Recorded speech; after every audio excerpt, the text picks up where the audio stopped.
Good morning and welcome to the National Transportation Safety Board. We're back in the virtual world for this meeting and the next several as our boardroom gets some much needed TLC.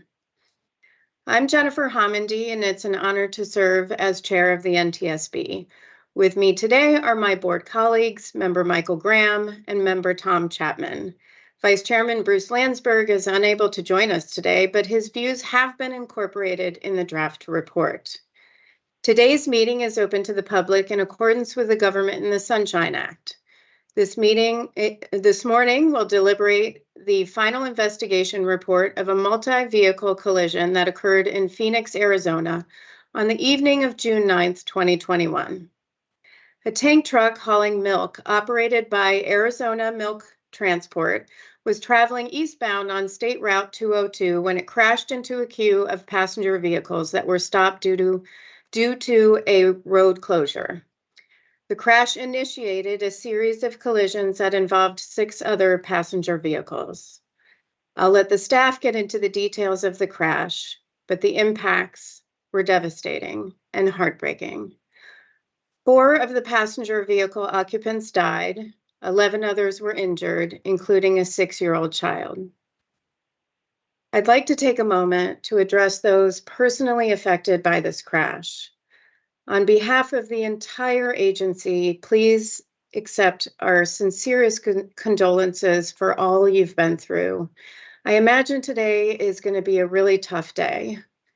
We're truly sorry for your pain, whether you've lost someone as a result of this crash or were injured in any way, physically or mentally.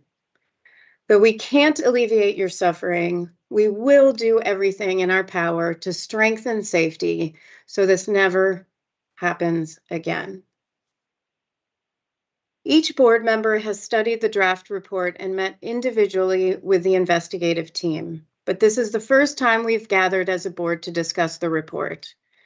In a moment, the NTSB investigative team will walk us through the events in detail and show an animation of the complex crash sequence. NTSB staff will present the pertinent facts and analysis and summarize their findings. After their presentations, board members will question staff on the key safety issues uncovered during the investigation. These include the motor carrier's safety culture, driver fatigue, and the agricultural hours of service exemption, prioritization of messages displayed on dynamic message signs, occupant protection, and collision avoidance technology. Staff will then propose the relevant findings, probable cause, and safety recommendations for board consideration. Following the incorporation of any amendments voted on today, the final report will be available on our website in just a few weeks. The public docket for this investigation was released on February 22nd, 2023. And contains over 1,800 pages of additional relevant material. It's available on our website at ntsb.gov. Before we begin, I'd like to thank the Arizona Department of Public Safety for their collaboration with us on scene and acknowledge the following groups that served as parties to our investigation. While they're not part of the analysis, parties are crucial in helping us develop the facts around an investigation. In addition to the Arizona Department of Public Safety, the parties to this investigation were the Federal Motor Carrier Safety Administration, Daimler Trucks North America, LLC, and United Dairymen of Arizona. I'd also like to thank our colleagues in the Office of Highway Safety and throughout the NTSB for their hard work on this investigation and in putting together this draft report, proposed findings, probable cause, and safety recommendations. I'll now ask Deputy Managing Director for Investigations, Brian Curtis, to introduce members of the NTSB team participating in today's meeting. Good morning, Mr. Curtis. Good morning, and thank you, Chair Homendy. I too would like to thank everyone who helped prepare this virtual meeting today. My only administrative announcement this morning is a reminder for the meeting participants to silence all their electronic devices at this time. I'll now introduce staff for today's meeting. Unless otherwise noted, staff are from the Office of Highway Safety. Robert Malloy, Director for the Office of Highway Safety. Ensar Becic, Project Manager. Michelle Beckjord, Investigator in Charge. Eric Gregson, Highway Factors Technical Reconstructionist. Raphael Marshall, Human Performance. Michael Fox, Motor Carrier Factors. Ronald Kaminsky, Survival Factors. Jerome Cantrell, Vehicle Factors, Collision Avoidance Systems.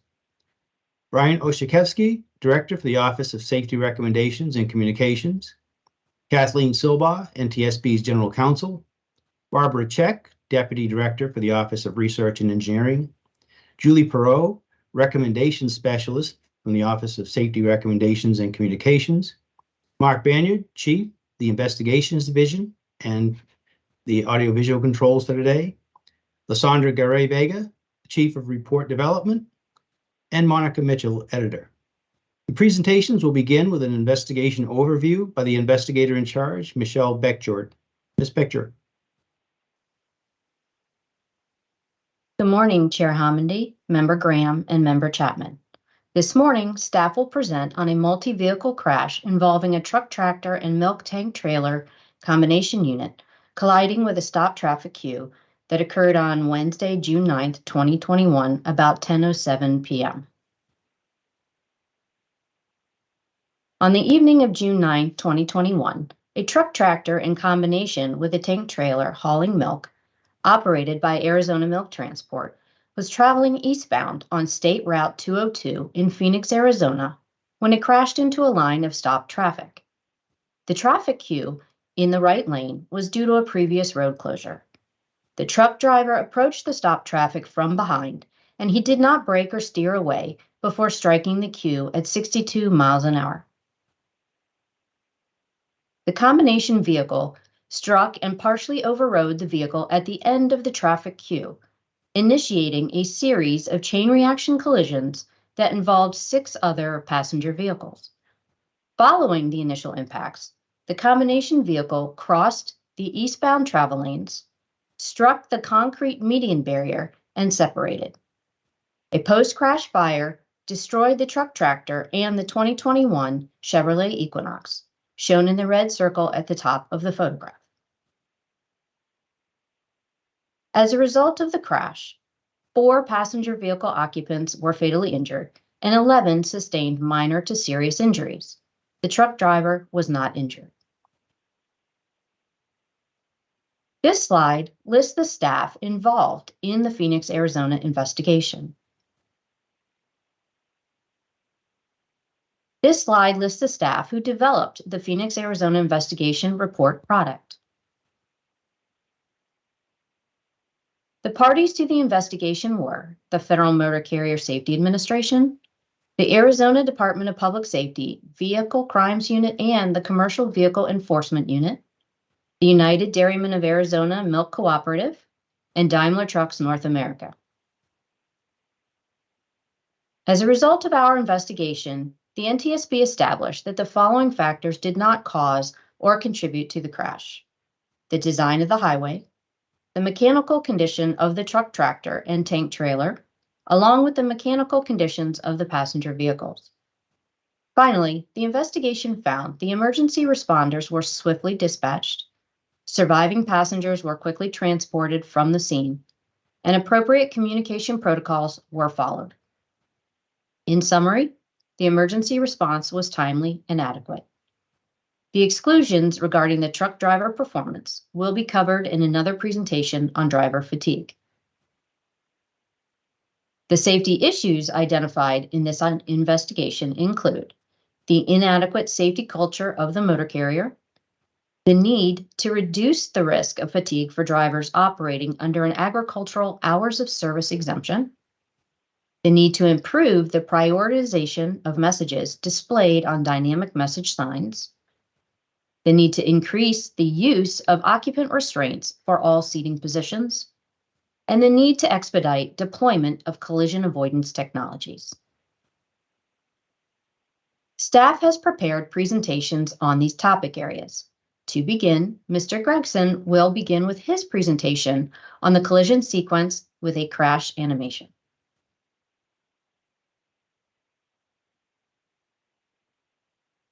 Good morning. This presentation will focus on a review of the collision, including an overview of the electronic data utilized.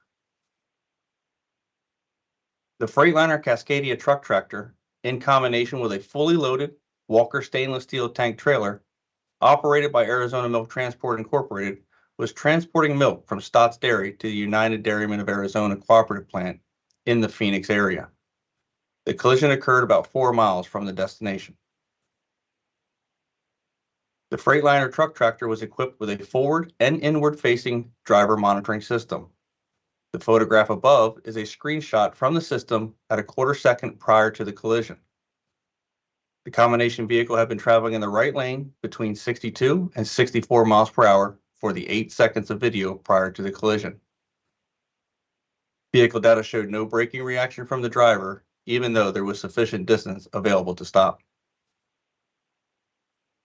The collision event started when the Freightliner and tank trailer, as pictured above, collided with the rear of a traffic queue in the right lane of SR 202. The forward and inward-facing video event recorder system on the Freightliner truck provided valuable information about the speed and operation of the combination vehicle, the driver's response to the traffic queue, and the collision sequence. Valuable collision data was also obtained from the airbag control modules from all vehicles except the Chevrolet. Key data included the speed of the vehicles, occupant seatbelt use, and collision dynamics such as order of impact. Here is a preview of what you will see in the upcoming animation. The image on the left shows the vehicles in place at impact. The image on the right depicts the vehicles post-crash at their positions of final rest. The animation we are about to play will show the collision sequence of events. For those viewing the webcast who do not wish to watch the video, we will pause momentarily for you to turn away from your computer monitor. The video lasts about 5 minutes.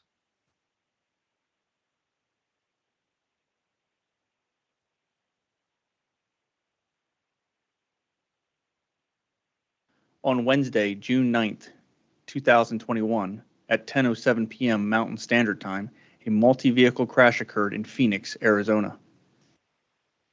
A Freightliner Cascadia truck tractor, in combination with a fully loaded Walker stainless tank trailer operated by Arizona Milk Transport Incorporated, was transporting milk from Stott's Dairy to the United Dairymen of Arizona cooperative plant in the Phoenix area. While driving to United Dairymen, the truck driver passed under a dynamic message sign stating, "Law enforcement at Priest expect to stop," alternating with the dynamic traffic times. There was a second message sign with the same information displayed that was about 330 feet east of the collision location. In the area of the crash, State Route 202, east of Exit 4, 52nd Street, consists of 5 eastbound travel lanes with a posted speed limit of 65 miles per hour. The collision occurred in the right lane. The truck tractor was equipped with Lytx DriveCam image recorder with forward and inward-facing cameras. We are now going to show you the forward-facing DriveCam video from inside the truck as it approached the collision location. The video will show the truck tractor approaching the 52nd Street exit, and visible are red brake lights of slowing and stop traffic ahead that formed a queue in the right lane. The inward-facing video showed the driver did not react. Vehicle data showed he did not brake, and the truck tractor struck multiple vehicles at 62 miles per hour. A total of 8 vehicles were involved, including 6 passenger cars and 1 sport utility vehicle that were stopped in the traffic queue. The vehicles included a Ford, a Toyota, a Chevrolet SUV, a Nissan, a Dodge, a Mercedes, and a Lexus. The animation you're about to see is a close representation of the collision sequence and not an exact reconstruction. It will focus on the vehicles involved in the collision. The tractor trailer collided with the rear of the Ford, pushing it into the rear of the Toyota. Both the Ford and Toyota traveled onto the right shoulder, colliding with the barrier. The tractor trailer continued east in the right lane where it then collided with the rear of the Chevrolet. The Chevrolet remained attached to the front of the truck tractor for the rest of the collision. The tractor trailer and Chevrolet collided with the rear of the Nissan, pushing it into the rear of the Dodge, which was pushed into the rear of the Mercedes. The Nissan traveled to the right shoulder and barrier wall. The Dodge traveled to the left, rotated clockwise, and came to rest facing south. The Mercedes continued east, rotating, coming to rest on the right shoulder and the right lane facing north. The tractor trailer and Chevrolet collided with the rear of the Lexus. The driver's side of the Lexus sideswiped the front of the Dodge. The Nissan continued east on the shoulder, rotating and coming to rest on the barrier facing westbound. The Lexus came to rest in the left lane.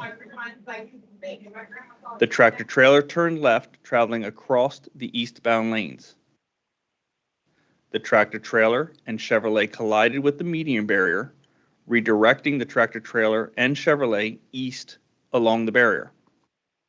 When the tractor trailer struck the median barrier, the tanker separated from the truck tractor and rolled over the barrier, landing in the westbound shoulder and adjacent left lane. The truck tractor and Chevrolet continued eastbound, coming to rest across the left two lanes. A post-crash fire ensued, and the truck tractor and Chevrolet were consumed by the fire. Here is a view showing the final rest of all 8 vehicles involved.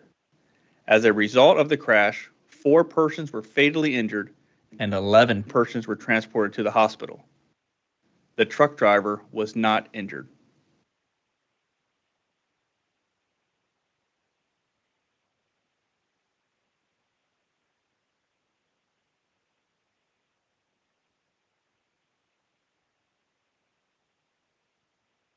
This concludes my presentation. Dr. Raphael Marshall will give the next presentation, and he will discuss driver fatigue. Good morning. In this presentation, I will briefly discuss the truck driver's background and his activities in the days before the crash. I will then describe video evidence prior to the crash and conclude with findings related to this driver. The 47-year-old truck driver started working for Arizona Milk Transport in November 2008. At the time of the crash, he held a valid Arizona Class A commercial driver's license and a current medical certificate. His license history did not show any previous convictions, violations, or crashes.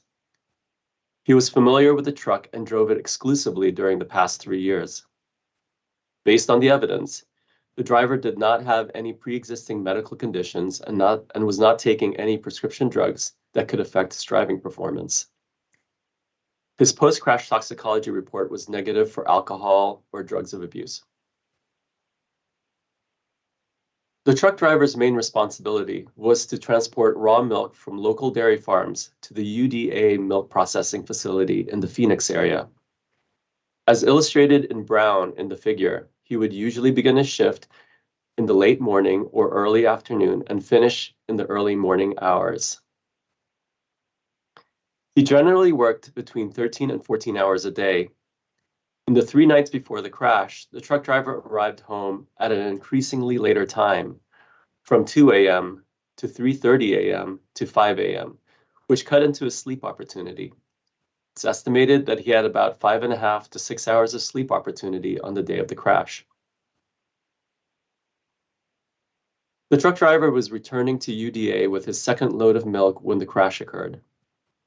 As mentioned previously, the driver's actions at the time of the crash were captured by a driver monitoring system, which recorded video inside the truck cab and outside the front windshield. Based on video footage, the truck was in the right lane 8 seconds before impact.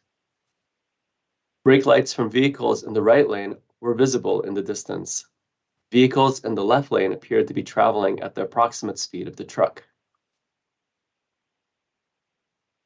At 5.5 seconds before impact, the truck was traveling at 63 miles per hour, and vehicles in the left lane have started to brake. The brake lights from the vehicles in the right lane remain illuminated.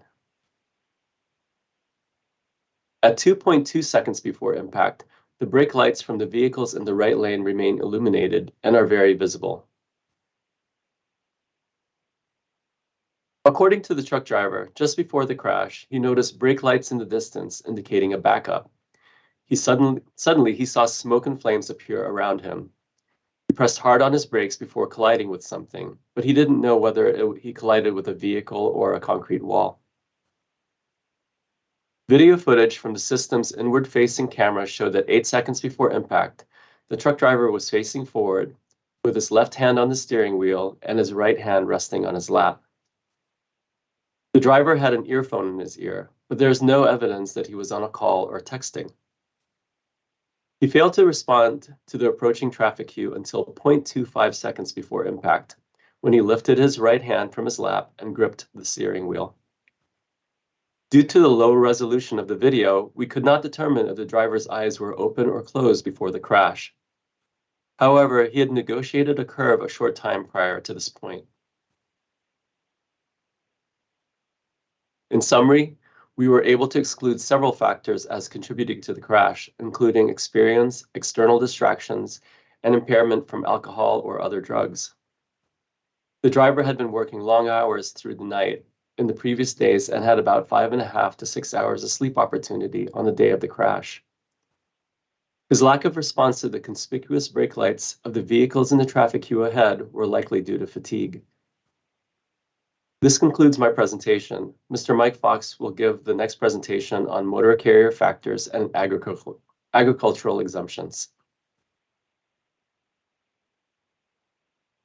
Good morning. This presentation will be broken down into two parts.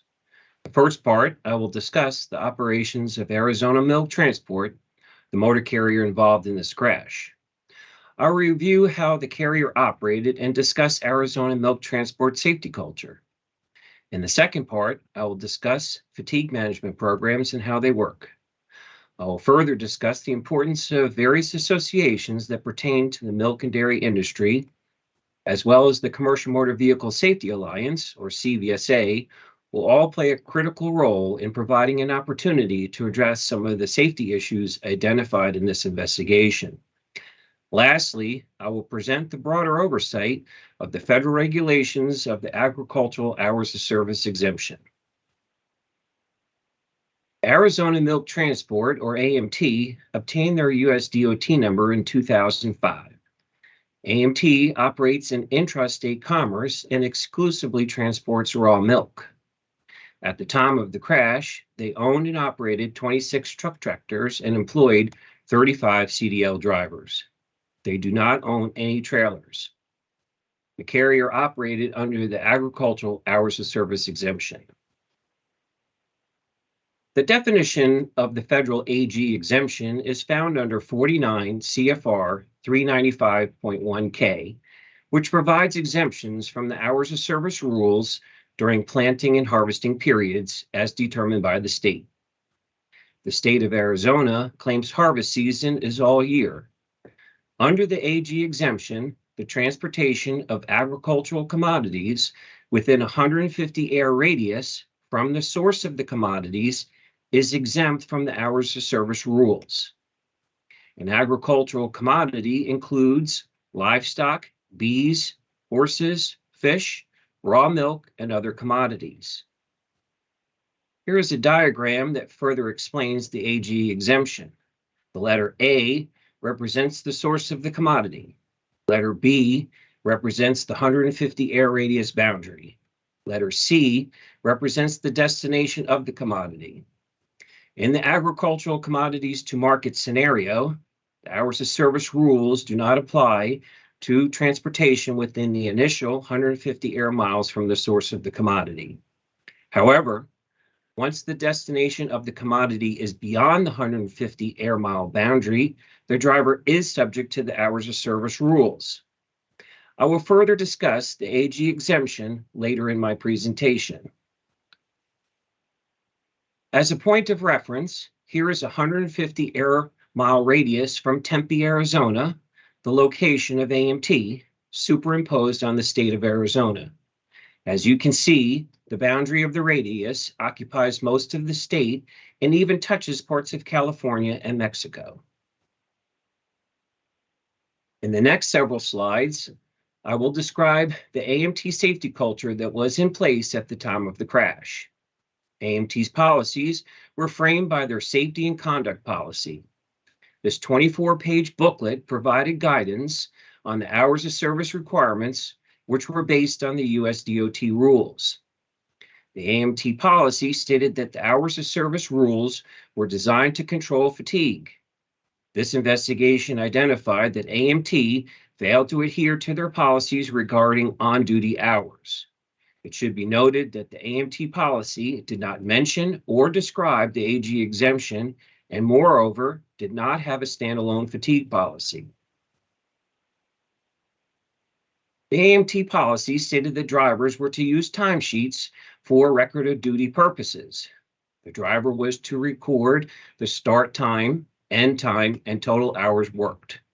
The carrier's policy also stated that a driver was required to complete a log sheet when a driver was on duty for more than 12 hours. Policy also stated drivers were restricted to a maximum of 11 hours of driving, 14 on-duty hours per day, and 60 hours in a 7-day period. The AMT policy further stated that drivers would be audited at the end of every pay period. This investigation determined that the crash-involved driver did not follow company policies regarding hours of service. For example, the NTSB examined timesheets for the driver for the 30-day period prior to the crash. Investigators used various timestamp documents and AMT security footage to reconstruct the crash-involved driver's hours of service.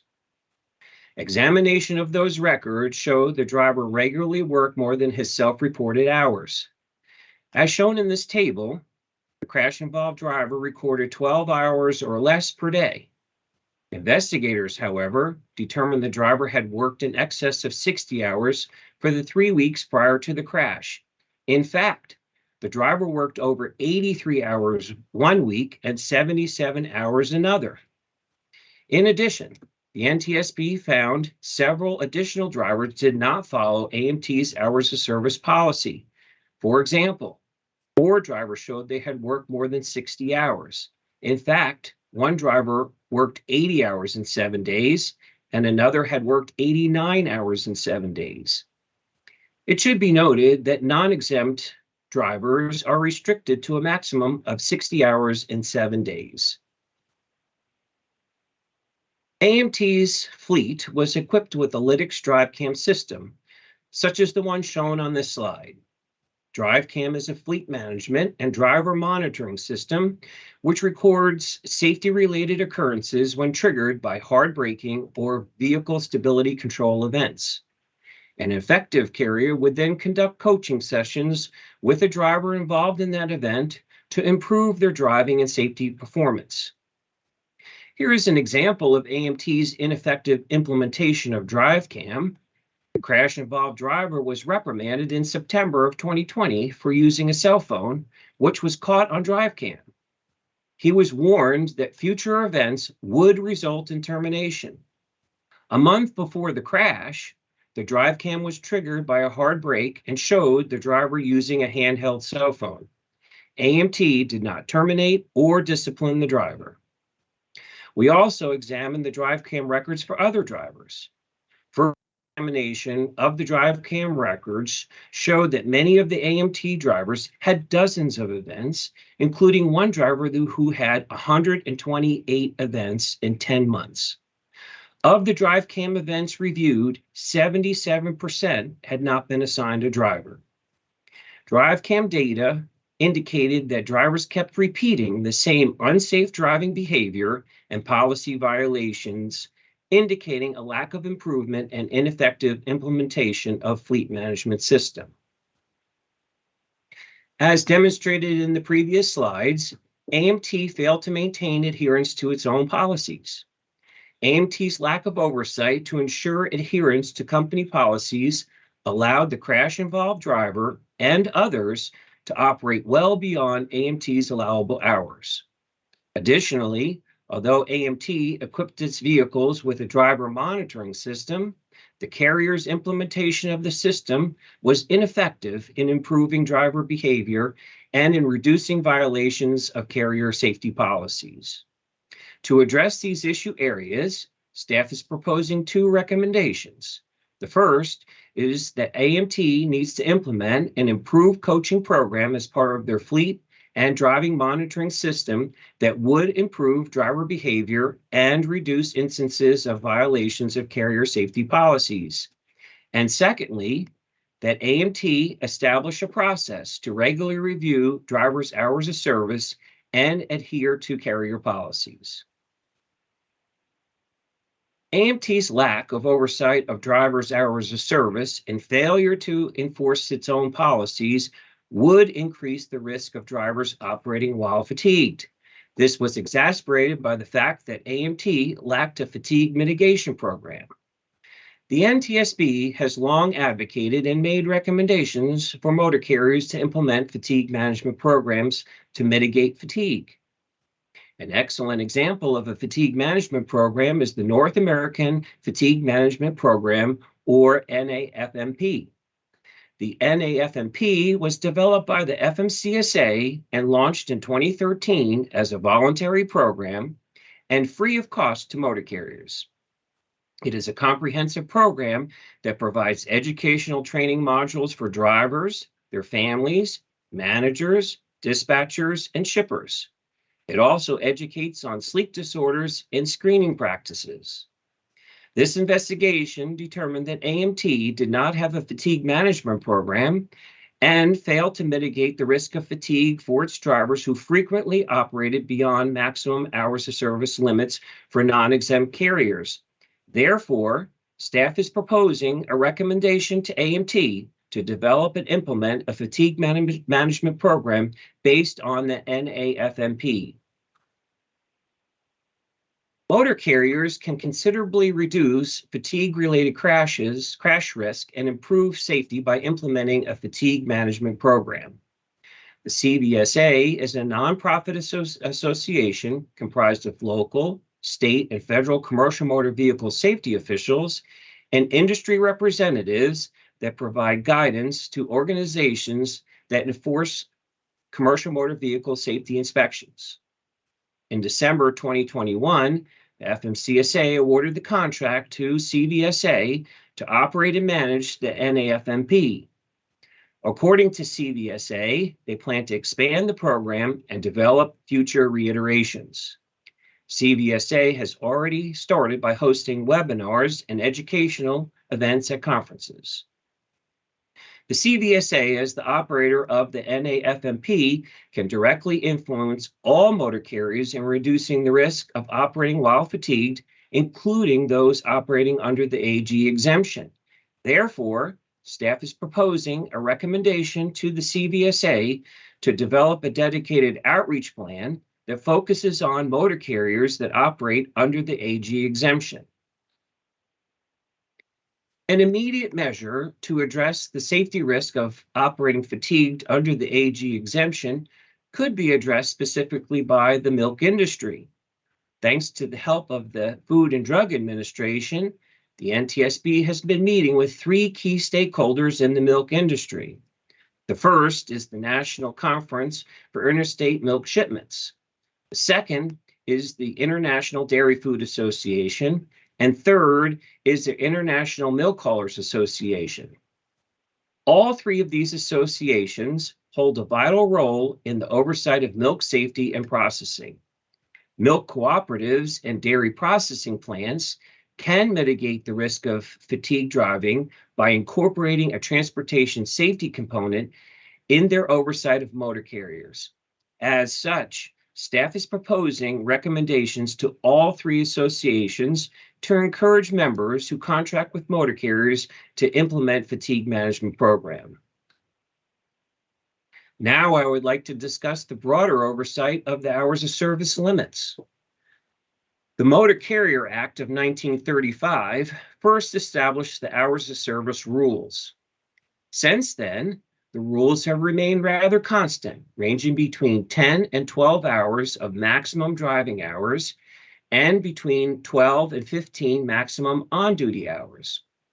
As stated by the FMCSA, as well as in the AMT Safety Manual, the hours of service regulations are designed to mitigate driver fatigue.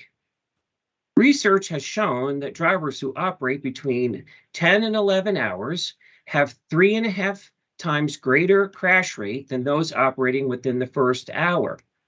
Surprisingly, though, drivers operating under the AG exemption could operate unlimited hours within the 150-mile radius. The NTSB attempted to ascertain from the FMCSA how many carriers fell under the AG exemption. Unfortunately, the FMCSA lacks the data regarding how many AG exempt carriers exist and has no statistics regarding their crash rate or severity of crashes.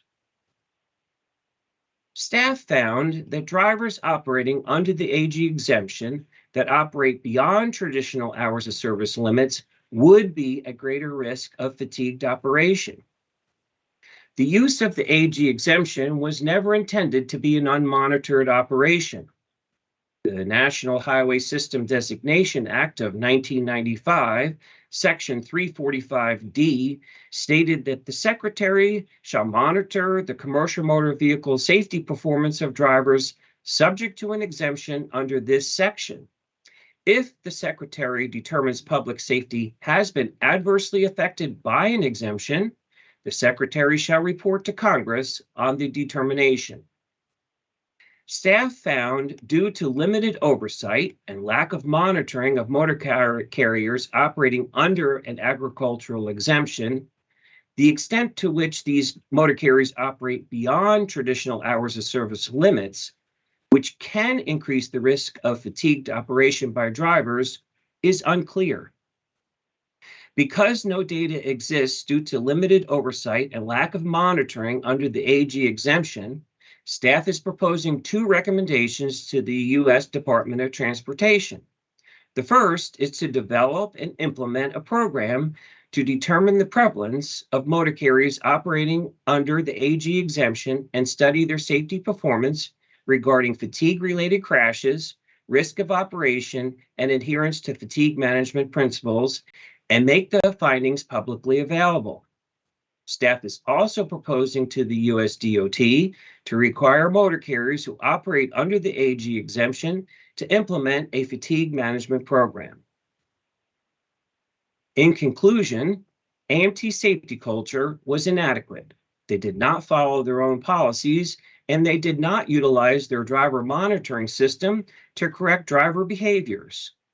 Fatigue management programs are an effective tool for managing fatigue. Associations can play a vital role by including a transportation safety component in the oversight of milk production.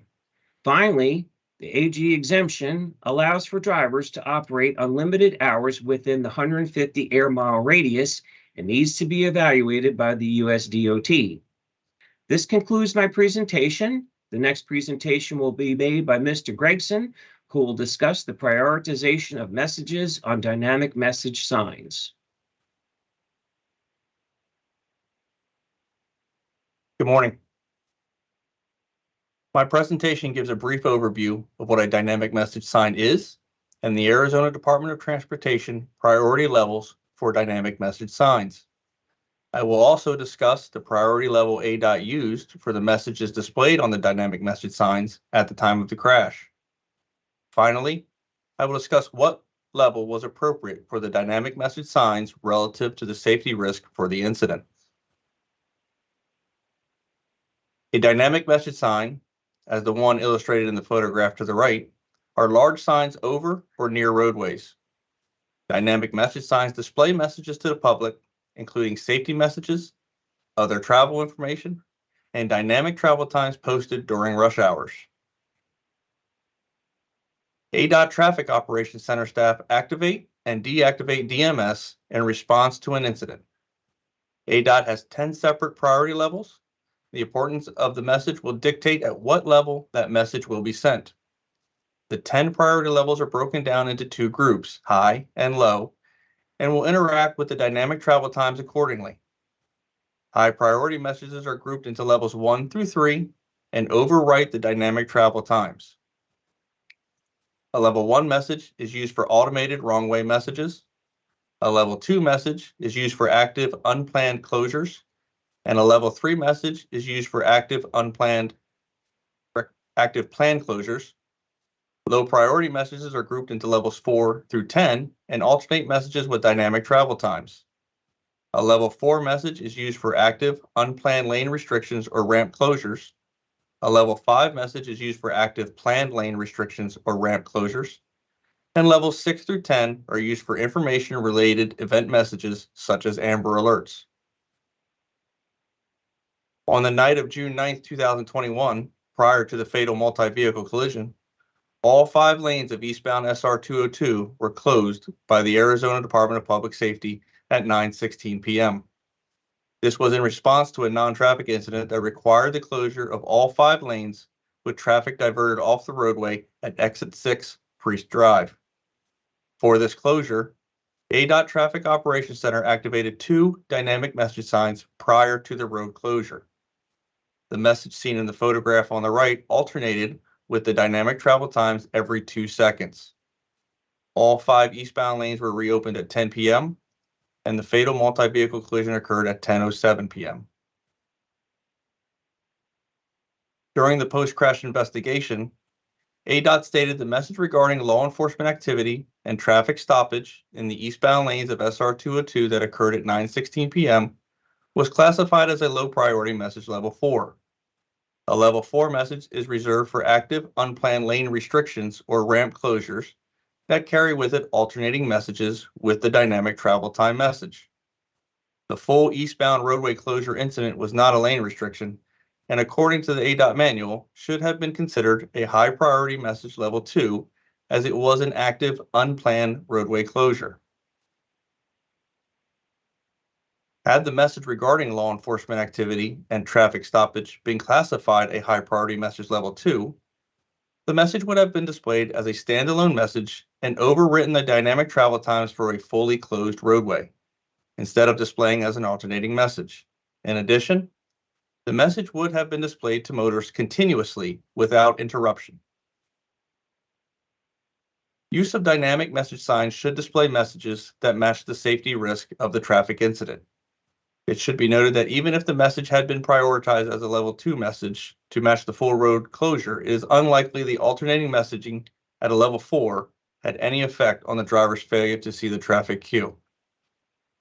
Staff found the classification of the road closure message as low priority de-emphasized safety risk of the ongoing traffic incident. Staff proposes that Arizona Department of Transportation revise its dynamic message sign operational policies to classify single direction road closures as high priority messages. This concludes my presentation. Mr. Ron Kaminsky will give the next presentation, and he will discuss occupant protection. Good morning.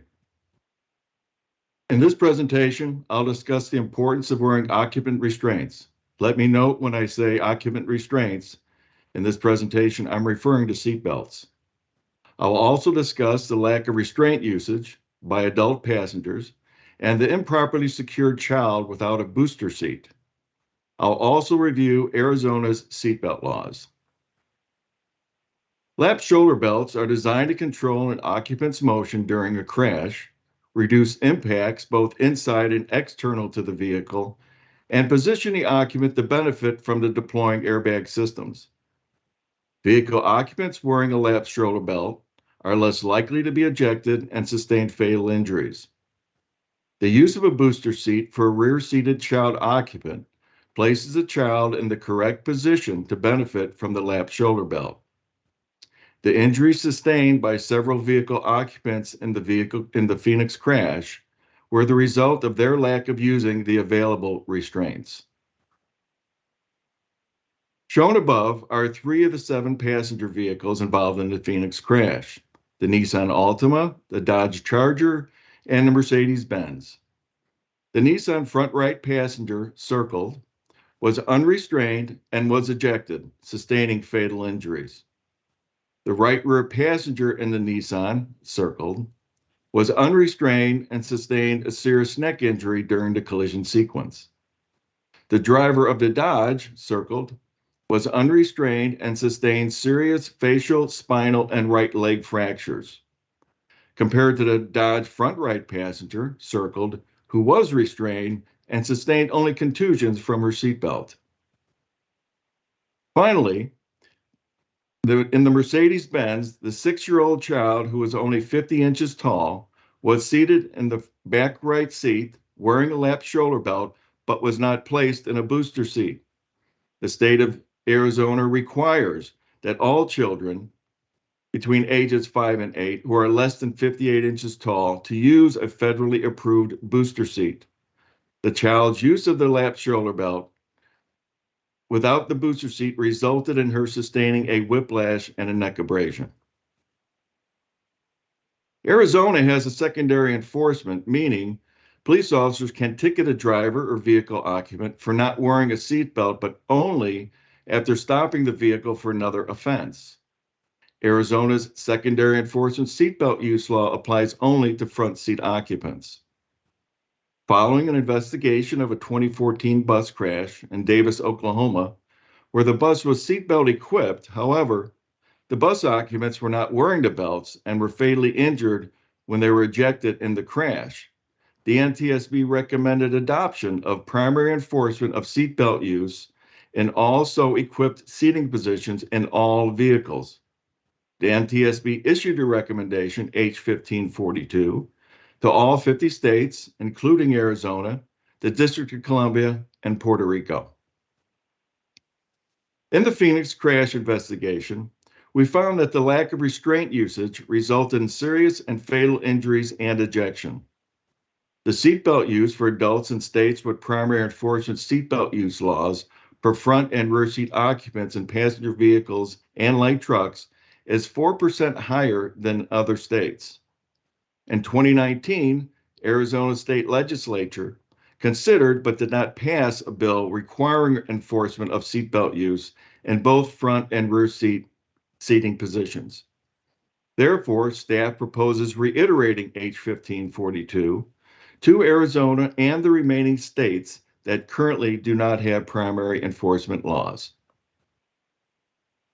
In addition, during the Phoenix investigation, we found that the use of a lap shoulder belt without an appropriate child safety restraint system contributed to the injuries of the child occupant.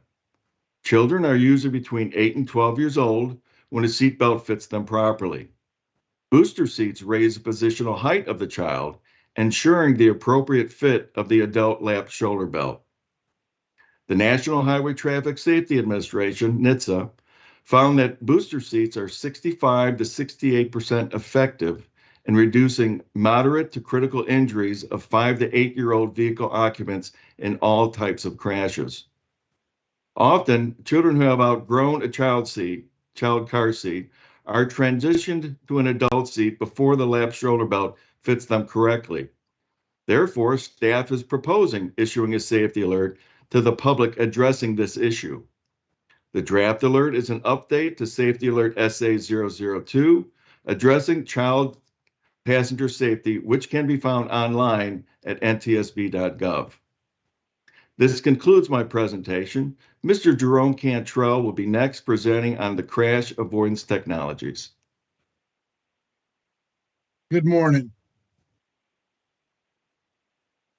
I will be providing information about forward collision avoidance systems, or CAS, and connected vehicle technology, or V2X, and how these systems, either singularly or in combination, may have prevented or at least mitigated the severity of this crash and in future crashes. Forward CAS technology is designed to mitigate or prevent rear-end crashes. A CAS includes forward collision warnings, which are visual and audible warnings alerting the driver to a potential hazard, and AEB capabilities if too little or no braking action from the driver has been detected. The performance capability of any forward CAS to detect a conflict and mitigate a crash depends upon many factors, including the age of the system, with each new generation being more advanced than the last. But the performance of forward CAS is primarily affected by roadway geometry, environmental factors, vehicle speed, and the type of forward hazard. However, there are no federal performance standards for forward collision avoidance systems in heavy vehicles. In 2019, NHTSA published a draft of research protocols for testing. These protocols don't include the criteria for passing and are limited to a test speed of 25 miles per hour for a stopped vehicle on a straight roadway under clear weather conditions, with the rear of a passenger vehicle as the only hazard. NTSB has long supported forward cast technology in heavy vehicles. Since 1995, the NTSB has issued more than 20 safety recommendations pertaining to sensor-based forward collision avoidance systems.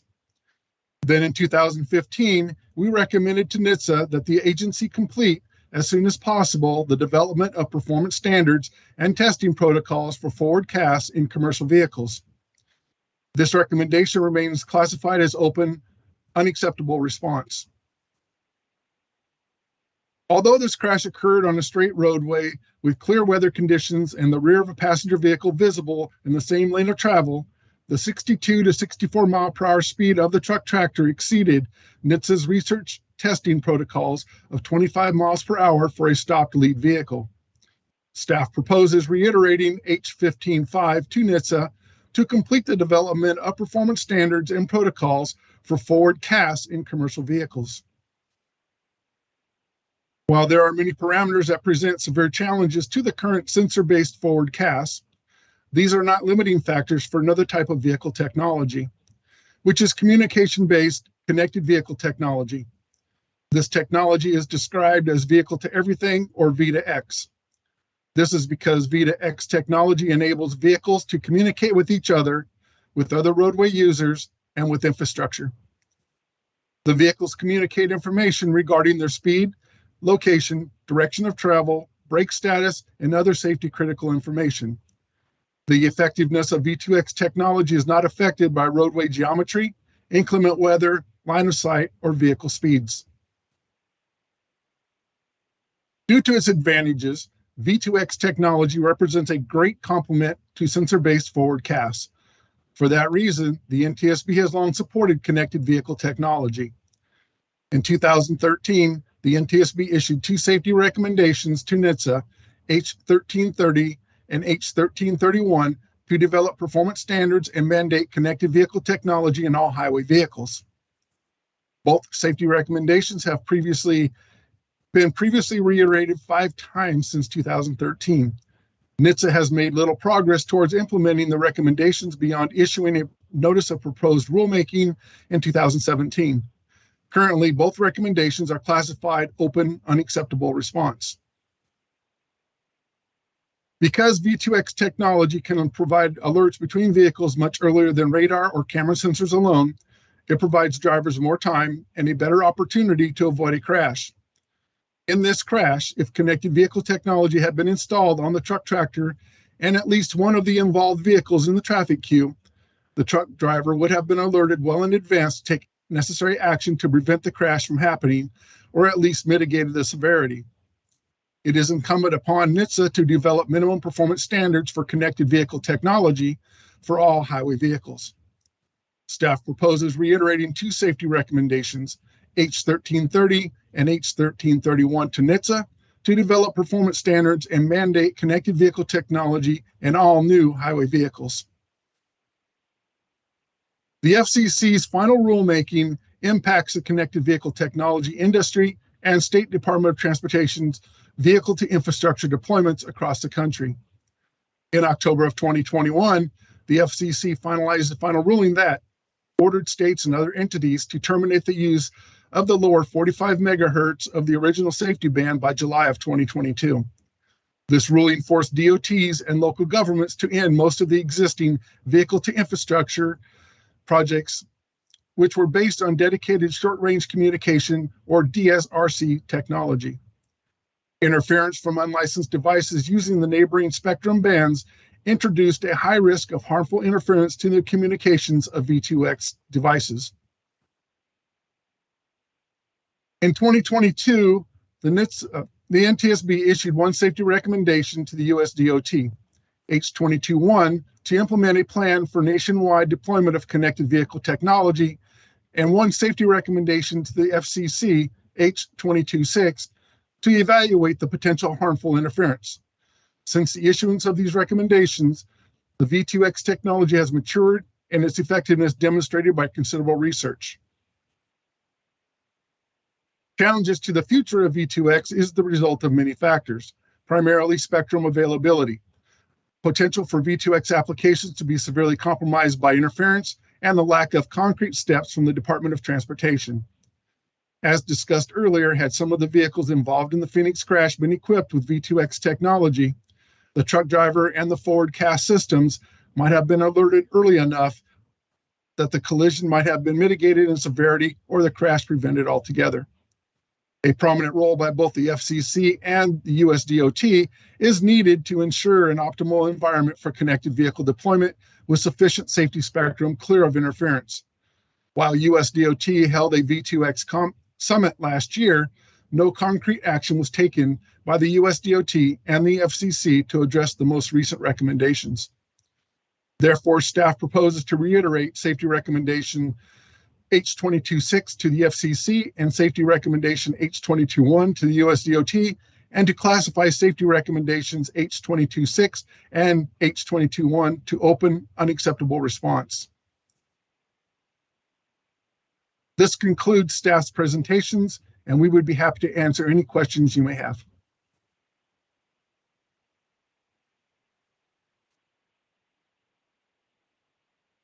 All right, thank you, Ms. Beckjord, Mr. Gregson, Dr. Marshall, Mr. Fox, Mr. Kaminsky, and Mr. Cantrell for your excellent presentations. We're now going to turn to board member questions, and those questions are going to focus on the three major safety issues NTSB identified in this investigation. First, we're going to ask questions about driver response and motor carrier safety. Then we'll go into rounds of questions on oversight of the agricultural hours of service exemption, and then we'll move to questions on collision avoidance technologies. And then before we consider the draft findings, we'll also entertain a final round of questions on any other safety issue that board members would like to raise. The purpose of this discussion and focused deliberation is to highlight those areas where we believe we can make the biggest difference to improve safety. Some members may have questions in these areas and comments, but some may not in some of these areas. And we will begin the discussion on the first issue, driver response and motor carrier safety, with Member Graham. Thank you, Chair Homedy. Let me ask the first question is, how much video footage was available prior to the crash, either inward or outward? There was 8 seconds of video available.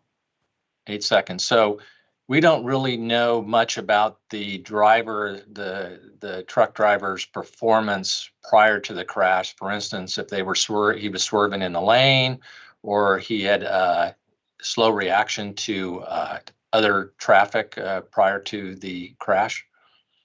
That's correct. That's correct. Okay. So you stated that in the presentation that the driver showed a complete lack of avoidance to stop traffic. How does staff explain this reaction or lack of reaction?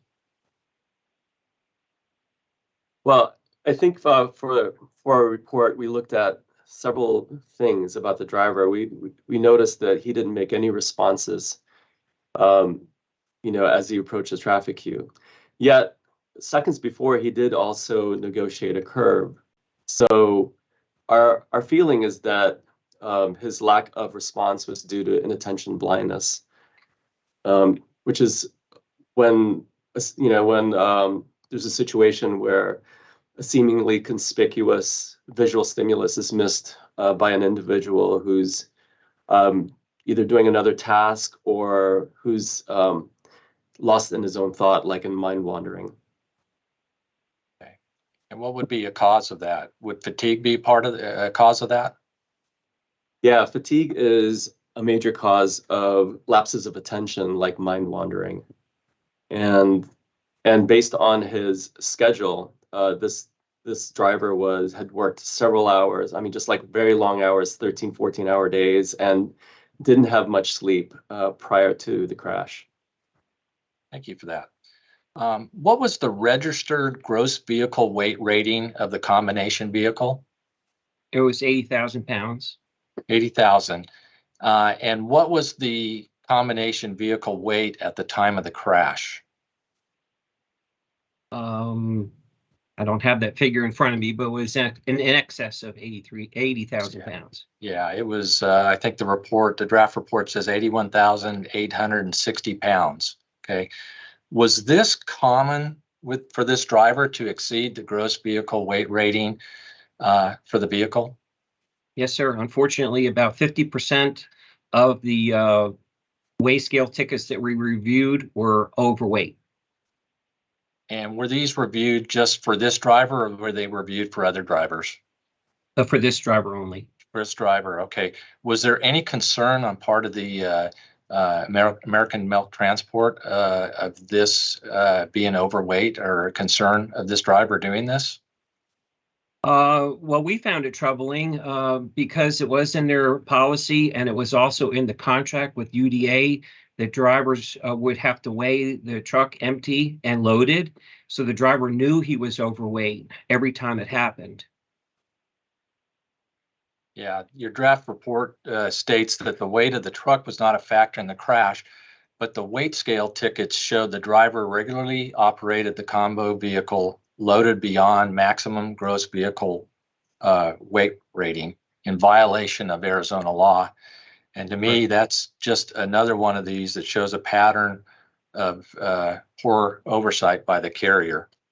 Correct. I want to switch here to another thing. I know AMT operated with an agriculture exemption. Its drivers were not required to adhere to federal hours of service requirements specified under the law. But despite being exempt from the hours of service regulation, did AMT had a policy regarding the maximum on-duty hours its drivers could operate? I saw in the report that drivers submitted a biweekly timesheet on which drivers would report the number of hours worked and the number of loads that they delivered each day. As you showed that the hours exceeded the policy, is that correct? Yes, sir. And I also noticed in the footnote in the table there, in table 3 of the draft report, that it says on days the driver reported working 12 hours, he completed delivery of 3 loads. On days that he reported working 10 hours, he completed delivery of 2 loads. So why would a driver underreport the number of hours worked? We don't know why the driver did that. And it wasn't just him. It was prolific throughout the company. All the drivers that we looked at were essentially pencil whipping their timesheets. It didn't match reality. So let me guess here that they're not paid by the hour. Would that be a correct statement? They're paid by the load. They're paid by the load. So there would be an incentive to get an extra load in for the pay. Which, Probably so. again, could be a safety issue and poor oversight by the company. I see my time succeeded. Thank you very much. Member Chapman. Thank you, Chair, and thank you to our team for the outstanding work on this investigation, especially when it comes to investigating the fatigue-related issues associated with this tragedy. Fatigue on our roads it's a killer, and it's all the more dangerous when those operating large commercial vehicles at highway speeds are impaired by the insidious impacts of fatigue. With respect to questions, I know you've talked about this already, but can I just ask you to reiterate the indicators that we identified in the investigation, which led us to conclude that the truck driver was likely fatigued? I think it all starts with the driver monitoring system, the video that we received. What that showed was a driver who was approaching a very salient traffic queue and yet not reacting to it. And so that sort of like is a very, it's a very I guess, a very big cue for fatigue. Also, the driver was working 13 to 14 hours a day. And this was actually his fourth day on his shift. And we know that working very long hours causes lapses of attention. Another thing we noticed was his schedule. The driver worked a shift schedule. In other words, it wasn't a diurnal schedule. He worked in the evenings and early into the mornings, as early as 4 a.m., meaning that it's very possible that he was working tired. And not only that, it also meant that when he was going home to sleep, his sleep quality probably wasn't really that good. The other thing that tipped us off that it might be fatigue is that the company policies weren't being followed by the company. There wasn't very good driver oversight. The driver was not supposed to work that many hours based on, and this is like that many hours per week. He was actually only supposed to work up to 60 hours a week, but he was working up to 80 hours. And finally, I think another indicator of fatigue was during his interviews, the driver talked about having to go home and see his kids, and he would wake up around 7 or 8 a.m., he would say. So there's an issue there as well with work-life balance. When the driver is coming home at 5 a.m. and he's got activities of daily living that he needs to take care of, that probably also ate into any sleep opportunity that he had. As I recall, the investigation indicated that during our look back over the days before the crash indicate that he had been arriving home at later and later hours, very early hours of the morning, 5 o'clock a.m. I think the night before the crash, and that his opportunity for sleep actually had been progressively reduced over the 2 or 3 days in advance of the accident. So clearly lots of signs there that he wasn't getting the kind of rest that he should have been for the sort of duty that he was pulling. We've investigated too many commercial vehicle crashes involving driver fatigue, although I believe that this is the first that potentially implicates the agricultural hours of service exemption. If I'm wrong about that, please say so. But setting that issue aside, the hours of service exemption, are there common factors or elements to our investigations of fatigue-related commercial vehicle crashes? Yes, sir. In crashes that we've investigated here at the board, even a well-intentioned motor carrier that has strong policies and procedures, hours of service requirements, ELDs, etc., can still have a driver that operates fatigue because they are not getting adequate rest while they're in their off-duty hours. And that is why staff is proposing recommendations to advocate for fatigue management programs, because it targets that off-duty segment of the hours when drivers are at home and can be not resting. Thank you, gentlemen. My time is up. I have some additional questions in this area. Thank you, Member Chapman. And let me hit my timer. I just want to pick up where Member Graham left off. Mr. Fox, can you talk a little bit more on how this company paid its drivers? They paid their drivers by the load, and there was also a small amount that was paid if they were delayed at UDA.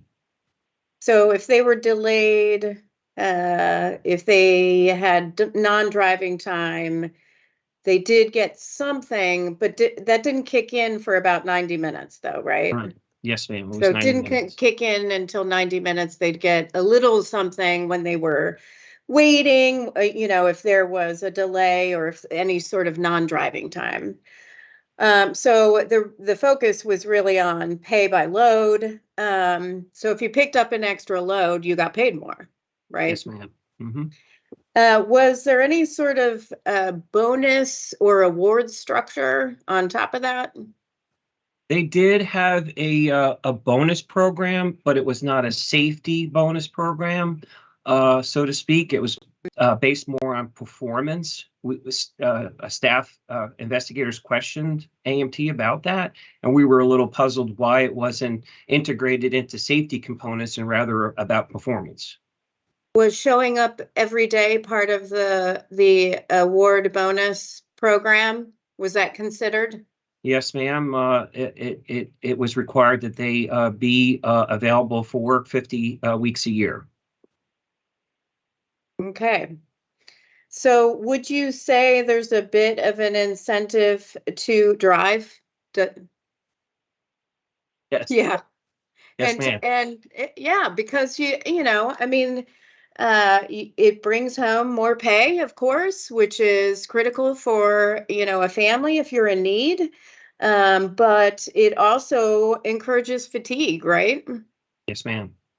Yeah, so let me ask a little bit about fatigue. Can you talk about some of actually, I'm going to ask you questions, some of the factors that may contribute to the experience of or severity of fatigue? How about time of day? Yes, that factors into it. The length of time a person's been working without a break? Yes. The length of time a person has been awake is wakefulness. How about that? Yes, that factors into it as well. The amount of sleep in the previous 24-hour period? Yes. The amount of sleep a person has had in the previous several days? Yes. So for commercial motor carriers, so essentially what that translates into, these factors would be long periods of wakefulness, long driving hours, inadequate sleep, erratic work schedules. You would see disruption of circadian cycles, you know, for fatigue from work-related non-driving tasks, difficulties in finding a safe place to rest, insufficient time to rest and recover. All that impacts drivers. One question I had along those same lines, well, two others, also health issues. How about sleep apnea? How does that, do we know how that affects commercial motor vehicle drivers? Yes, it's definitely a problem with commercial motor vehicle drivers. In this case, I don't think we have the data to show that it was a case. Yeah, no, we don't have the data on it, but we've recognized that it's a big issue for commercial motor vehicle drivers. In fact, sleep apnea is estimated to affect around 5% of the general population, but a quarter or more of commercial drivers. So I listed a bunch of things that would impact fatigue, and fatigue for anybody, right? Anybody, whether it's an airline crew, a commercial driver, a rail worker, those are factors that affect fatigue, right? Yes, ma'am. How about what they haul? Does that affect fatigue? In my Does opinion, does it matter if you have milk in the back? Does it matter if you have a cow in the back?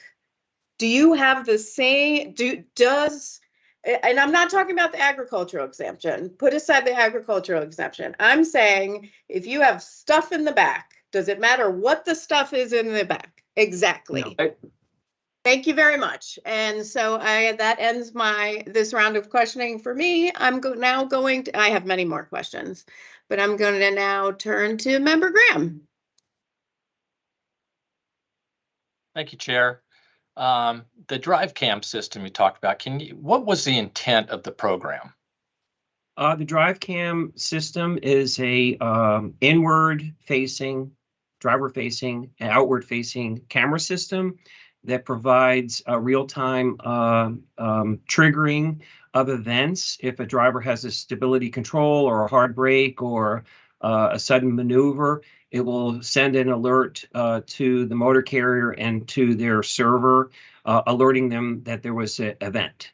And a well-intentioned motor carrier would then, when possible, as soon as possible, sit down with that driver and explain to them that that was an unsafe behavior, and just have a discussion, and then have that discussion memorialized on some type of a document.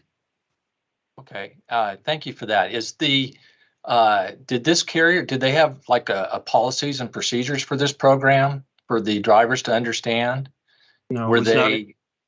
were they ever briefed on it or trained on the system? Not that we're aware of. It wasn't in their policy book, and there was no paperwork for the drivers indicating that they had been trained on it. Yeah, that's unfortunate. It's and it looks like in many of the cases, as the numbers you pointed out in the presentation, that it really wasn't followed very much, and there wasn't a consequence to inappropriate behavior or actions. Are there any success stories out there for operators who have instituted a drive cam system like this? Yes, we have. We've interfaced with many motor carriers, and it's very popular in the industry because it's a modern tool that motor carriers can get real-time information on drivers. We've talked to Walmart. We've talked to Greyhound. They've seen a significant reduction on risky behaviors. And they also integrate that in part of their overall safety plan and their safety bonus. And, you know, it's important to note that probably the largest expense a motor carrier can have is a crash. If a company has a crash, it could ruin the company. It costs millions of dollars, and they may not ever recover. So it's a win-win situation for the company as well as the drivers to have the drive cam system be part of the whole safety culture, and it's going right to the bottom line. And it's a great program. Yeah, excellent. I notice I saw in the report here you point out that Greyhound 90% coaching success rate for following too closely, and a 75% reduction in drive cam events in the first and next 5 years of deployment, as well as a 27% reduction in the number of DOT reportable crashes from 2017 through 2019. And I've talked to many operators also. It has done wonders for them, for insurance rates, and has reduced the number of crashes that they've had. Chair, that's about all the questions I have in this section. Thank you, gentlemen. Thank you. Excellent questions. Member Chapman. Thank you, Chair. As I recall, the investigation determined that the truck driver worked 13 to 14 hours per day in the several days leading up to the crash. And I gather these were not all driving hours because of the nature of short haul trucking. In what ways might working 12 to 14 hours driving long haul on the interstate differ from working 12 to 14 hours driving short haul on varying roads with a higher frequency of delivery? And what impact might that have on driver performance or fatigue? Well, it's kind of a hard question to quantify. Driving a tractor trailer or any type of commercial motor vehicle is very stressful. A driver has to be alert 100% of the time. Whether they are making many deliveries during the day, getting in and out of their truck, or they're driving long distance, they're vulnerable.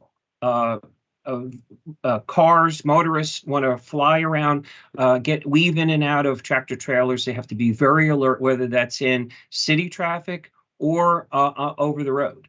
So it's very important that the driver get proper rest and that they're focused 100% of the time. And if I could add also, in this case, this driver did have a lot of physical labor as well. He had to climb a ladder to get up onto the tank. He had to move large hoses, and he had to do this in extreme weather conditions. When we were out there, it got as hot as 118 degrees. And so the driver would have to do that. And it's not just in Arizona. I mean, they would still have to work in extreme weather conditions in New York or Wisconsin as well. So there are some differences between how a driver becomes fatigued when it comes to long haul and short haul. So it sounds like what you're saying, to some extent, this is a case-by-case situation. And I gather, although correct me if I'm wrong, I gather there may not be much science that tells us anything about how the level of fatigue might be impacted by these differing driving demands. Yeah, there's really not much information on short haul. I mean, the only one I was able to find was from 2000, Hanowski and Dingus. One of the things they found is that a lot of short haul drivers come in fatigued, which I think shows that there's an issue with work-life balance. There could be an issue with sleep quality, and so these are things that are actually covered in the North American Fatigue Management Program.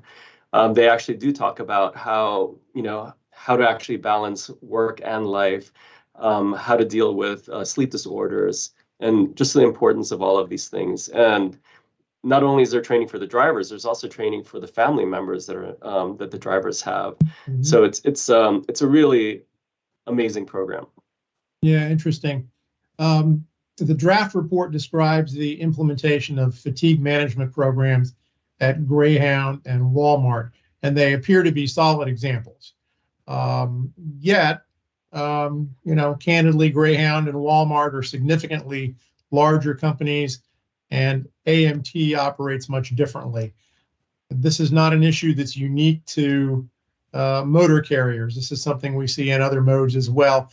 Are the strategies embraced by these larger companies, such as Greyhound and Walmart, are they applicable or adaptable, or sometimes the word used is scalable to smaller operators? Yes, sir. That's a great question.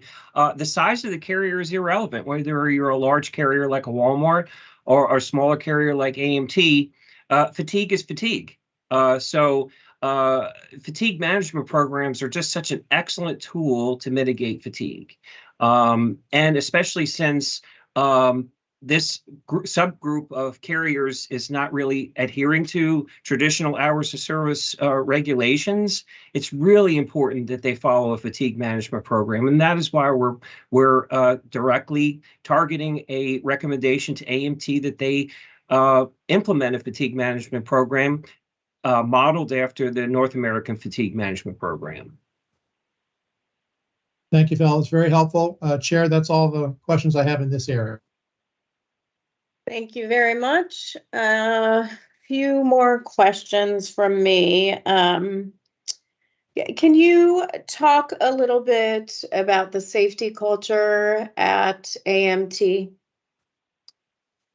Well, safety culture from our investigation indicated the carrier had many ineffective elements. They had policies and procedures that weren't followed. They didn't follow them. And that's very important for establishing safety culture. You have to have people that follow the rules, the policies of the company. They also did not have a fatigue mitigation plan in place. They didn't screen for sleep apnea. So there were many things missing from their safety culture that we were concerned about. Additionally, they had a driver monitoring system, the drive cam system. They didn't take advantage of it. 77% of the events on drive cam didn't even have a driver assigned to it. They had one driver who had 128 events in 10 months. That is very unacceptable. So we found many flaws with their safety culture. So you'd say poor safety culture. What would you say is a sign of a good? What elements would exist? I clearly need more coffee. That would make this company or any company or indicate a good safety culture. Yes, safety culture is so important. As I was talking about in some previous questions, that a carrier just can't absorb a crash. It's one of the things that's so frightening in the industry is having as they call the nuclear verdict on a crash that causes the company to go out of business. So safety culture has just got to be it has to be like blood running through your veins in the company. It's just got to be so organic. It has to be something that from the top down, everyone's adhering to it. It's got to have policies and procedures that are being followed, and it has to have a risk assessment, figuring out what are the vulnerabilities with the company. You have to have safety assurance as well, and you have to have training. It's all got to come together, and it has to be fortified. And as we were talking about earlier with safety bonuses, it can get all integrated with safety and fatigue and all those things so that the company can be safe and be profitable. Great. And would you say when you talked with the owners or the leadership at AMT, did they believe they had a good safety culture? Well, I think that they responded to our questions as they felt appropriate with their lawyers. So I think so. I think it was what they thought they needed to say to us. And did you talked with the driver or other drivers? We talked to the crash involved driver, yes, and a few other drivers as well. Did they feel like they had a good safety culture? Yeah, we asked them, were they getting pressured to run extra loads? We thought maybe that was part of the element, but that didn't pan out because there were a couple of drivers that were only doing 2 loads a day versus some that were pushing the 3.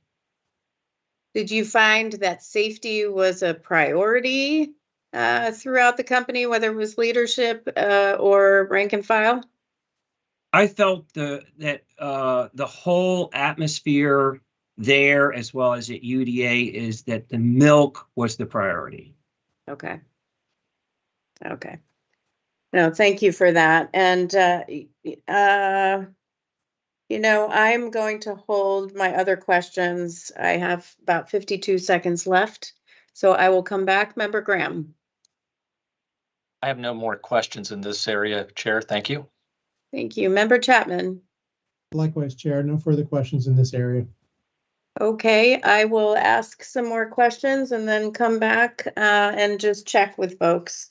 What sort of safety practices are good for combating fatigue in this type of operation? Well, many. You should have a standalone fatigue policy. That's like 101 motor carrier work. You got to have a policy written down saying, hey, don't operate ill or fatigued. Have the driver sign it. They didn't have that. That's so very basic. You have to have strong hours of service policies. If you have written in a policy that a driver is limited to X amount of hours, then you have to have management make sure that they adhere to them. And if they don't, guess what? They need to be written up and disciplined. So all those things have to factor together. Well, and that actually leads to one of my questions, because I do want to go back to this. AMT required its drivers. I mean, they might say, hey, we had a booklet. We had a policy that required drivers to use timesheets for record of duty. We had policies regarding maximum on duty and driving hours. We had a safety manual. Of course, we would say what's on paper is very different than what's implemented. Just because it's on paper, that doesn't matter. But AMT required its drivers to submit biweekly timesheets on which drivers would report the number of hours worked and the number of loads they delivered each day. Now, you looked at other, and I saw from your presentation in the draft report, you looked at other materials, other documents, bills of lading.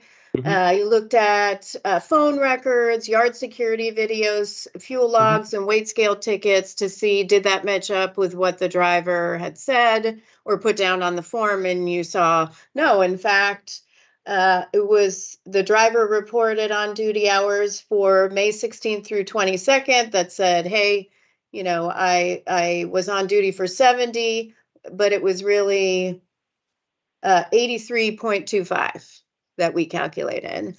So the reason I'm asking this question, and I do have an amendment that I will offer, is we have a recommendation, and I support this proposed recommendation: establish a process to regularly review drivers' hours of operation and ensure adherence to carrier policies regarding on-duty hours. I fully support that. My concern is AMT saying, well, we did that. We required a timesheet. He said 12, 12, 12, 12, 12, 12, 70 when it's really 83.25.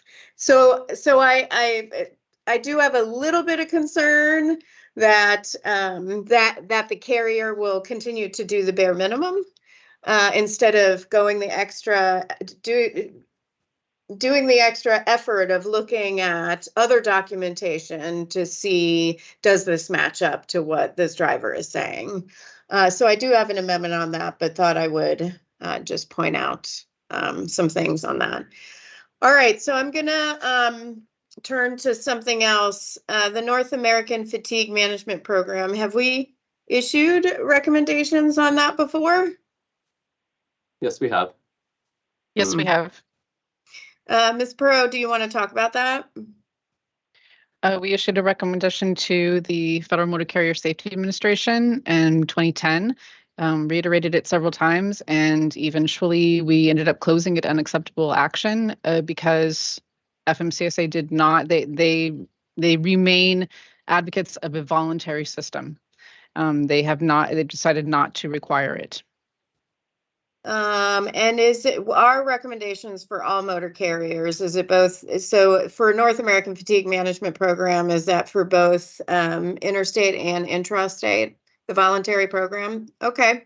Yes. And so for this in particular, we have closed unacceptable action. Can you talk about when we issued that recommendation? In other words, is this the first time we've ever investigated a crash involving a motor vehicle, a commercial motor vehicle and fatigue? No, we haven't. In fact, that recommendation was issued as a result of our Miami, Oklahoma investigation in 2010. We've also reiterated that recommendation in our New York City, New York, our Doswell, Virginia, and our Cranberry, New Jersey investigations. So it's not the first time. It hasn't been the last time, I'm sure, that we're going to see this. So it's an ongoing issue. Yeah, and I just want to say, well, before I talk a little bit about that the first investigation you mentioned, do you know how many commercial motor carriers participate in the program? How widely it's used? No, the FMCSA does not keep numbers on that. We have no idea how effective it is then. Like if they don't have numbers on who's using it, how do you determine, oh, this is effective or not? Unless you stumble on the problem. They do count the number of people that visit the website. So, but I don't. The last I heard, it's not individual. It's just every visit. It's not by individual. Bob may have another one. Dr. So we do know that.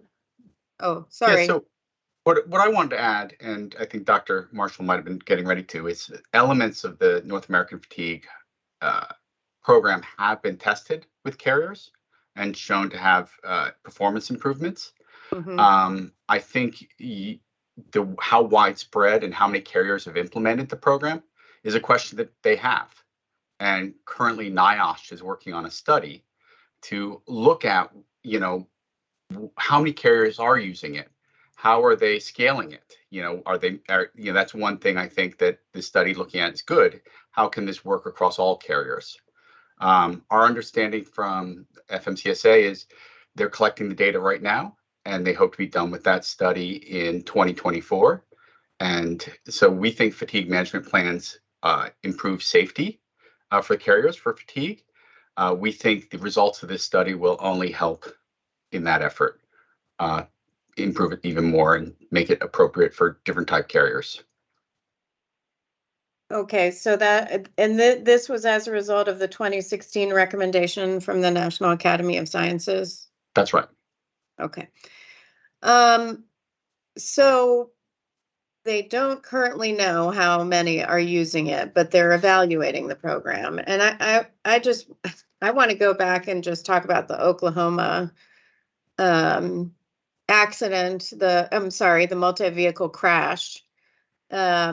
June 26, 2009, It involved there was another crash that occurred, and there had been a queue of vehicles because that crash had occurred, and a commercial motor vehicle came into the picture and hit several. Did it have? Well, you know what? The Volvo overrode a portion of a Windstar while pushing it into the rear of a livestock trailer, and there was a whole collision, a multi-vehicle collision. 10 passenger vehicle occupants died. 5 received minor to serious injuries. And the driver of the combination vehicle was also seriously injured. And that's when we issued a recommendation on North American Fatigue Management Program, which is now unacceptable, closed unacceptable. Is that right? Yeah. And I just want to say, I mean, 10 people died. 5 people were seriously injured, or, including the driver. And what was FMCSA's response at the time on why they did not want to require? It was an issue of cost-benefit analysis. They could not find a favorable cost-benefit analysis that would allow them to go forward with the rulemaking. All right. They could not have, and I'm trying to find it, but they did mention that they had concerns about the costs. It's pretty sad when you can't, and they do look at the cost of a life, but I don't know what it was then, but now they say it's $9.6 million, which is ridiculous. So with that, I don't think I have any other questions for this section. We will move on. Well, let me check real quick and make sure that Member Graham and Member Chapman, do you have any other questions? None from Member Graham. None from Member Chapman. Okay, great. So we are going to go to the second round, the second issue, which is oversight of the agricultural hours of service exemption. And we will start with Member Graham. Thank you, Chair Hamdi. So first question is, how many carriers are operating under an agricultural exemption? We don't have the answer to that, Member Graham. Okay. How about how many of the milk motor carriers are there? We know that there are 16,000 certified milk testers or drivers, but that's the only number that we can quantify in the milk arena. So does FMCSA have a mechanism to identify or track motor carriers that operate under the agriculture hours of service exemption? No, sir, they don't. Okay. So I see here that they are exemption is granted automatically for commercial carriers of eligible commodities. Is that correct? Yes, sir. Okay. And because no requirements exist for carriers to inform FMCSA when using the agriculture hours of service exemption. Is that also a correct statement? Okay. So would it be safe to say that we do not know the crash rate or the severity of crashes of those operators operating under the hours of service exemption? That's correct. And we tried to ascertain from the FMCSA. We queried them to run the numbers, run the data, and they came back and said, we don't have the data. We don't have the number of AG carriers. We don't have their crash rates or any statistics. And that just goes to the heart of our first recommendation to the U.S. Department of Transportation to do an evaluation and figure out how many AG carriers there are, and then make that data publicly available. Yeah, no, that's a good point. So, so was the use of the agricultural hours of service exemption intended to be an unmonitored program? No, sir. Under that 1995 Highway Designation Act, it says in the language that it was not to be an unmonitored event. And it should be, if the secretary determines that there is an issue, that they should report that to Congress. Yeah, exactly. It says it right here. The secretary shall monitor the commercial motor vehicle safety performance of drivers of vehicles that are subject to an exemption under this section, which is section 345D. If the secretary determines that public safety has been adversely affected by an exemption granted under this section, the secretary shall report to Congress on the determination. It says it loud and clear. Yes, sir. So we don't have data on the safety impact of hours of service exemptions, and FMCSA has no means of obtaining such data. The extent of the potential increased risk of fatigue driving in the industries exempt from hours of service regulation and associated crash rate is unknown at this time. Yes, sir. So this uncertainty can be remedied by the Secretary of the U.S. Department of Transportation, as was expected in the National Highway System Designation Act. And I think you stated the recommendation that we have the U.S. DOT, which I support as is. So with that, I will go ahead and yield back my time and do another round later. Thank you, Chair. Thank you. Member Chapman. Thank you, Chair. And actually, I want to pick up a little bit on on Member Graham's line of questioning. Let me first make sure I understand the regulatory framework that we're dealing with here. So FMCSA has jurisdiction over hours of service rules across the board, correct? Well, not 100%. I mean, it depends on if they're an interstate or intrastate carrier. So there is that differentiation. So that's my next question. So that jurisdiction does not extend to intrastate carriers, correct? Again, not exactly. FMCSA has jurisdiction under CDL, Part 380E3, and drug and alcohol testing 382. So they do have oversight in that. The rest of the regulations are under the state, the DPS rule.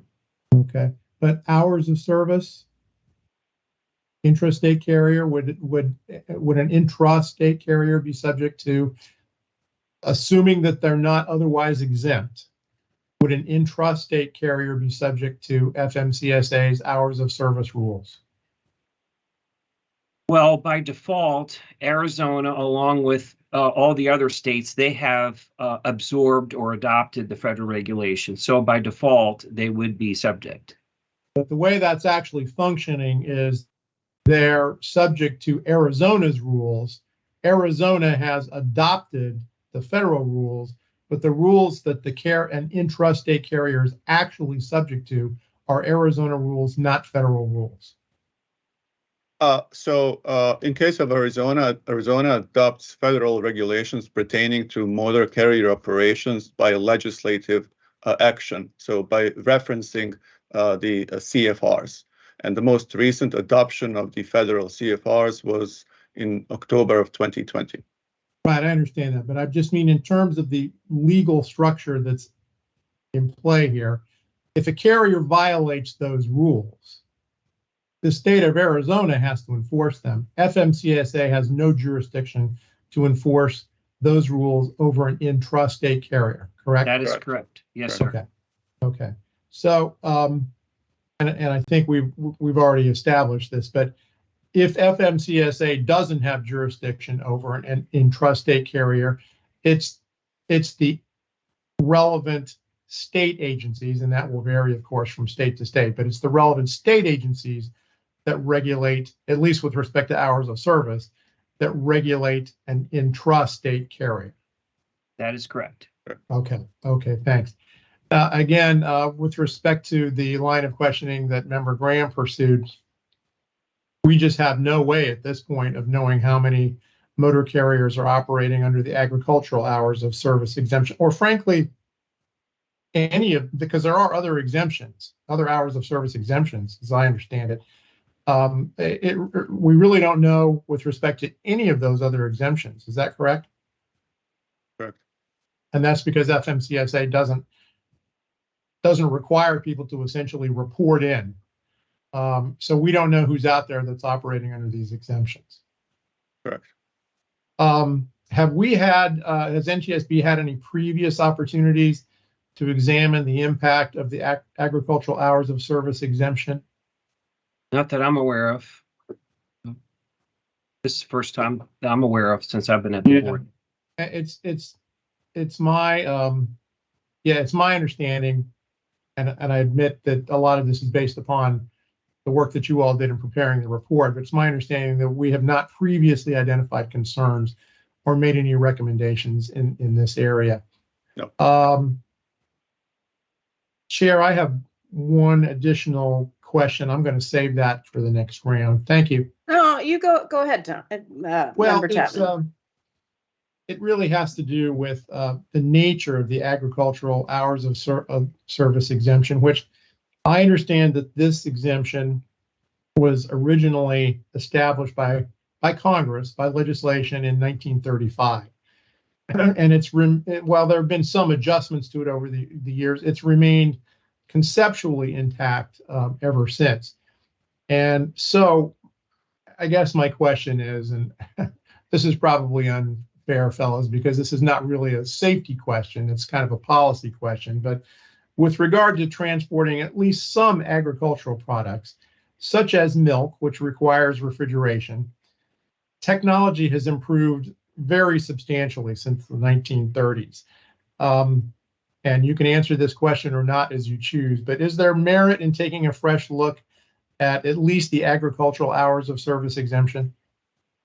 I guess I'll try to take that this one, since Mike has been answering most of the questions. I'll start by stating that even following our recommendation, 2010 recommendation to the FMCSA, we still believe that all motor carriers would be safer with a well-implemented fatigue management program.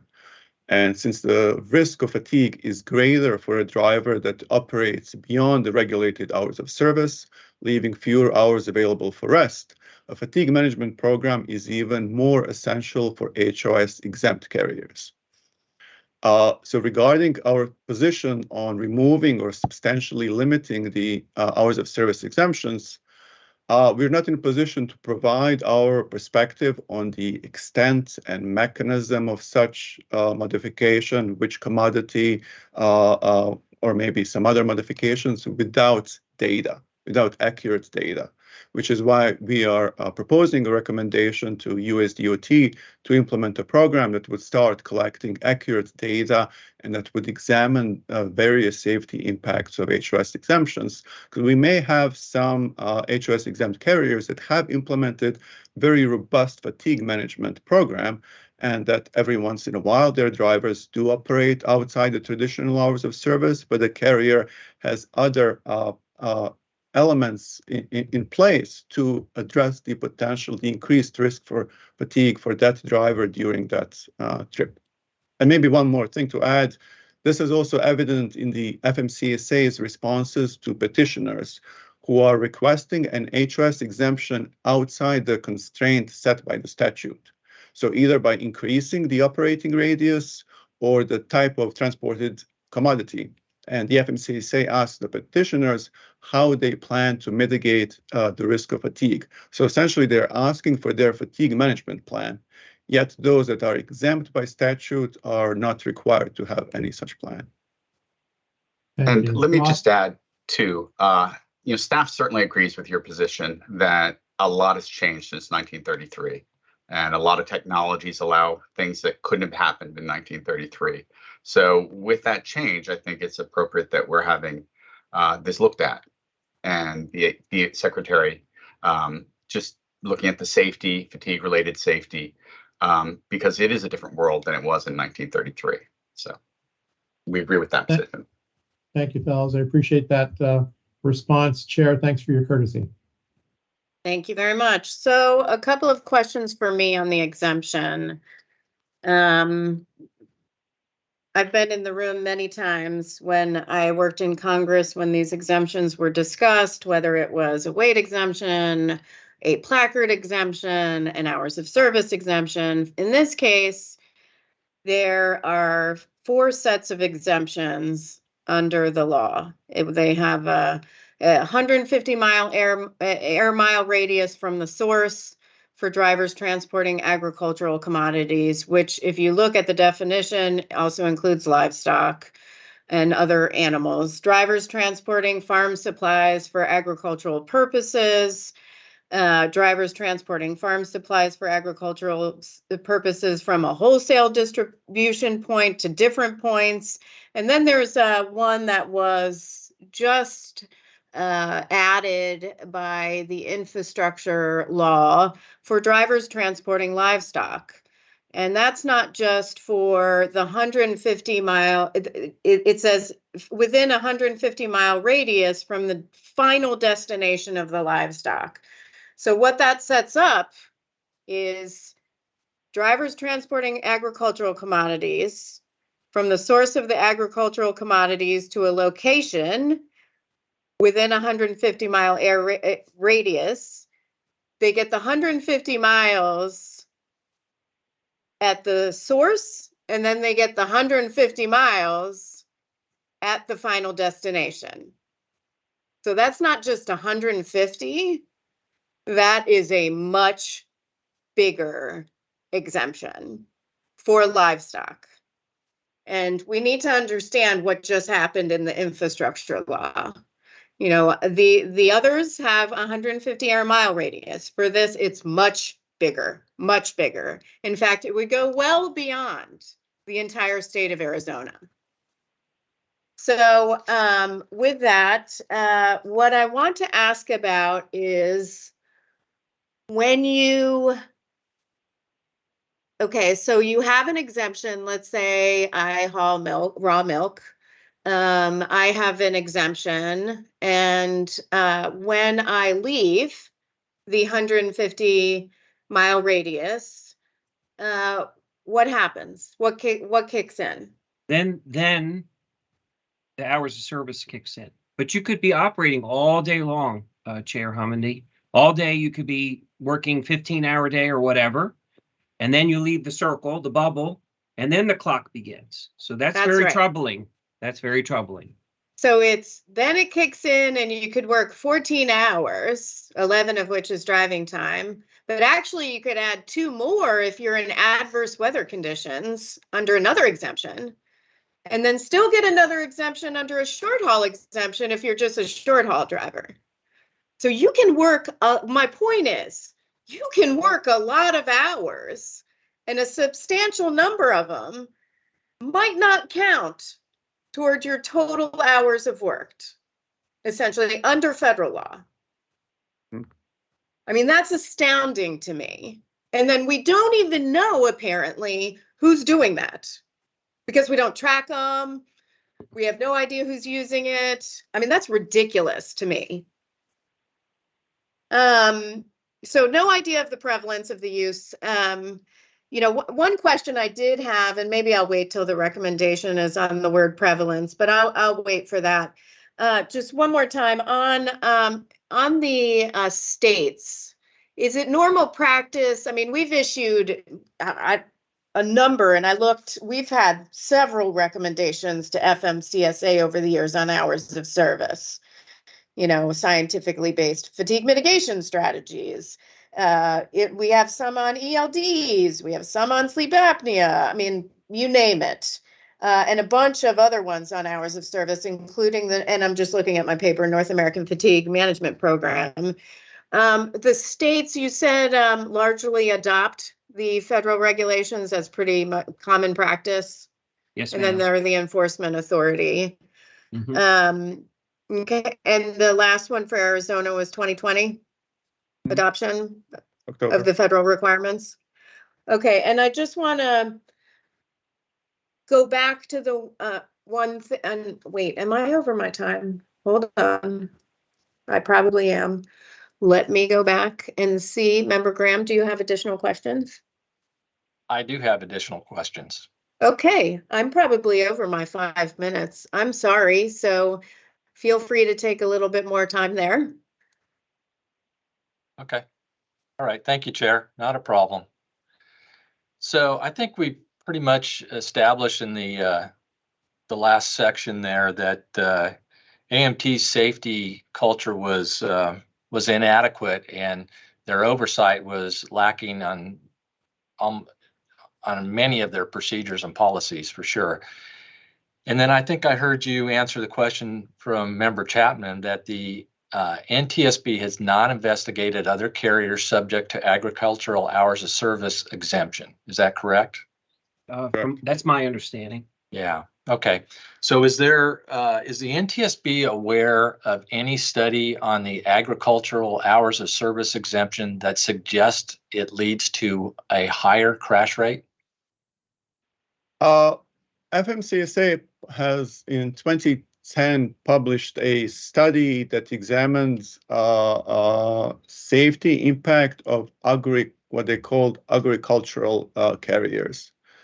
And the study itself has substantial limitations, which the report itself has acknowledged, in being able to accurately identify which of the carriers that the study has selected actually operate under the agricultural HOS exemption. And the study further has limitations regarding the collection of a crash rate, meaning whether the crash has occurred during the HOS exempt season or not. And number of the, since they used FMCSA form MCS 150 to attempt to identify potentially HOS exempt carriers based on the type of a load, some of those loads are mixed. Some for example, I believe lumber is exempt, but other types within that checkbox are not. And the study was not able to account for many other exempt commodities that would have to fall under other category that the carrier would have to fill in. Finally, the studies have really largely inconsistent findings because of the low statistical power. Some of the findings, or a couple of the findings, indicate that I believe lower crash rate for the exempt, but a number of others indicate higher crash rate for the exempt, and as well as the number of other safety-related metrics. So in our view, the main benefit of that study is in exposing the challenges of identifying HOS exempt carriers and evaluating the safety impact of the exemptions. So that one study had some serious limitations as far as hours of service exempt. Are there any other studies out there which cite fatigue that are specific to agriculture hours of service that you're aware of? Not that we are aware of. No. So do you think the NTSB has the data to eliminate the agriculture hours of service exemption? So you're correct, which is why staff in our proposed recommendation, we're not asking for elimination or even for elimination of the exemption. That our proposed recommendation to USDOT asks the office, the department, what Congress has expected the Transportation Secretary to do, which is essentially to keep an eye on the safety impact of the HOS exemption. And then based on the collected accurate data, then appropriate actions then could be taken after reporting to Congress and making those studies results publicly available. Thank you. Yeah. The agricultural hours of service exemption has been a longstanding policy and allows farms the freight capacity during harvest time when they need it most. Therefore, we should refrain from suggesting a modification to the agricultural hours of service exemption without additional agricultural hours of service exemption crash investigations or strong supporting research demonstrating a systemic safety issue. Thank you, gentlemen. Chair, that's all the questions I have in this section. Thank you. Fantastic. And thank God we're not doing that today, Member Graham. So Member Chapman. I do just want to ask one clarifying question, because as I understand, as Member Graham just pointed out, the way the hours of service exemption works for agriculture is that it was originally tied to harvest, essentially, allowing some additional flexibility during harvest. But did I hear earlier today that the state of Arizona at least declares harvest to be all year round? Yes, sir. And maybe it is all year round in terms of the broad impact of harvest on a state like Arizona. But I know from having grown up on a farm myself, harvest of individual crops is not year round, at least not generally. So the problem I see here, and something that I think our recommendation, which calls for essentially for FMCSA to get a handle on this and find out how widely this exemption is being used. We don't know the extent to which there might be people operating under an hours of service exemption because harvest is all year round. But in fact, their particular activity, the commodity that they're shipping, maybe has a more limited season. I think that helps underscore the wisdom of trying to get more information on this, more data, and certainly to try to find out how many people are actually operating under this exemption. That's not a question, it's a speech. And with that, actually, I'm finished in this area. Thanks. Wonderful, thank you. And just picking up where I left off, for petitioners, so anybody can request a exemption from hours of service by submitting an application to FMCSA. What do they have to prove? What do they have to show FMCSA? So for those who clearly for entities who are not part of the exempt by statute, they can submit petition to the FMCSA, and we have read quite a few submissions that range, quite frankly, from ludicrous requests for essentially unlimited operation wherever a person wants to go because they are unaffected by fatigue. But for a couple of the requests that we have discussed in the draft report are from a couple of associations, one that are requesting to be able to operate outside the 150-mile radius for an additional, I believe, up to 16 hours total. And in one case, that group has provided some information regarding how they attempt to address the risk of fatigue for those drivers. In that case, the FMCSA has approved the request. In another case, the entity has not provided really any information regarding the increased risk of fatigue and has requested operation really well above, going well outside the 150-mile radius for an extended period of time, and in addition to transporting a commodity that is not exempt. So in both cases, the FMCSA asks that entity, the petitioner, how they intend to mitigate the risk of fatigue. I think what I'm asking here is, what do the regulations provide? What do they have to show? Dr. Malloy? Yeah, I was going to say, what they have to show is it would be an equivalent level of safety. Or greater. Or greater. Yeah. And what Dr. Beck just said. Yeah, go ahead. Equivalent level of safety or greater, as if they didn't have compared to if the exemption didn't exist. So, and is there a time limit on that exemption?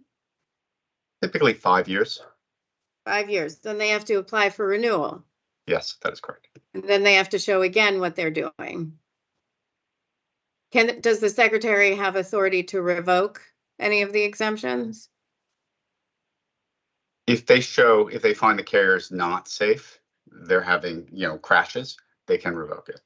Lower level of safety. Yep. But that does not exist for those who have these exemptions that were given more broadly by Congress. Correct. And FMCSA couldn't say implement something to change any of that. In our conversation, I'll answer it for you. It's a congressional directive. They would have to go back to Congress. Okay, I don't have anything else in this area, so the board will now discuss the second safety issue, collision avoidance technologies. Member Graham. Thank you, Chair Hominy. As the staff discussed in the presentation, the 62 mile per hour speed differential is well outside the parameters of NHTSA's research test protocols of 25 miles per hour. Are either of you aware of whether IIHS or Euro NCAP or any other vehicle safety rating group test that they test forward collision warning or automatic emergency braking at a speed differential of 62 miles per hour? I guess I am. I will address it. So in considering that this was a commercial heavy vehicle involved in this crash, the existing draft testing protocols that NHTSA has proposed go only up to 25 miles per hour for a stationary vehicle. The testing protocols that you mentioned regarding Euro NCAP and IHS are for passenger vehicles. In Euro NCAP, they have just started testing up to 50 miles per hour for stationary vehicle, and IHS only this year has published a paper showing an intention to start testing up to 45 miles per hour. Again, that is for passenger vehicles only. Okay, Paxton. Okay. I got a two-part question here. What are the current capabilities of forward collision warning and AEB to prevent a rear-end crash scenario with a speed differential of 62 miles per hour? And can you speak to the difficulties for vehicle sensors to obtain a rear-end target at 62 miles per hour and stop the vehicle prior to a crash occurring? Without the characteristics from the manufacturers, we have no expectation of anything at the moment. It's hard for us to test. We've tried to do simulations on this stuff, and there's so many variables that it's hard for us to come up with the parameters for it to work. So we have no expectation for it to work in crashes such as this one. Again, without NHTSA putting forth any testing protocols for the companies to follow, they're kind of all over the place, and they're not providing anything to us as far as how their system should work or will it work, because of they just want to put themselves out there on that spot at the moment, the spotlight. I mean, with NHTSA's testing protocols of 25 miles an hour for the striking vehicle against a stopped vehicle, and then their next testing protocol for a moving vehicle is for a maximum speed of 45 miles an hour approaching a vehicle that's doing 35 miles an hour. Well, those still aren't real world statistics. Those are more for driving in town. So we have, with our, in 2015, when the recommendation was made for H15.5, part of that was for them to set up the testing protocols and make the recommendations to put those in new vehicles was supposed to meet real world scenarios. Thank you for that. In September 2022, AAA conducted a study of four model year 2022 vehicles with AEB. At 40 miles per hour, AEB only prevented the rear crash in 30% of the test runs. Collision avoidance systems are important safety technology with the capability of saving thousands of lives. However, vehicle resonance sensors have significant limitations, including high-speed differential, as we just talked about. How can the limitations of vehicle resonant sensors in a high-speed differential crash scenario be overcome or complemented by V2X technology that relies on direct communication? V2X can be viewed or thought of as just another sensor, and which is based on direct communication between objects. And the limitations of vehicle-based sensors that we just discussed are really the strengths of V2X. Namely, a vehicle can communicate with another vehicle and it would exchange basic safety messages, information regarding its position, direction of travel, and speed, and would be unaffected by roadway curvature, visibility, or speed differential. And because the communication occurs much earlier, a driver can be alerted to a potential hazard well in advance to comfortably start responding. Thank you for that. I see my time's about up, so I'll come back to this. Thank you, Chair. Member Chapman. Thank you, Chair. A question about driver monitoring systems. Under the circumstances of this crash, are there existing driver performance monitoring systems that might have been helpful? For example, what are your thoughts regarding fatigue monitoring technology such as eye trackers? Driver detection systems, which we have most recently recommended in outside a mountain view crash, but as well as the such systems that can also detect drowsiness, so driver's fatigue, can be very beneficial in alerting a driver or a carrier that a driver at a particular moment is exhibiting drowsiness or even fatigue. However, having that is only one useful step, because if a carrier doesn't have a plan as to what to do if the system has detected driver's fatigue, especially if a driver still has another 6 hours of driving, that the benefit of such alert, of such information is very limited.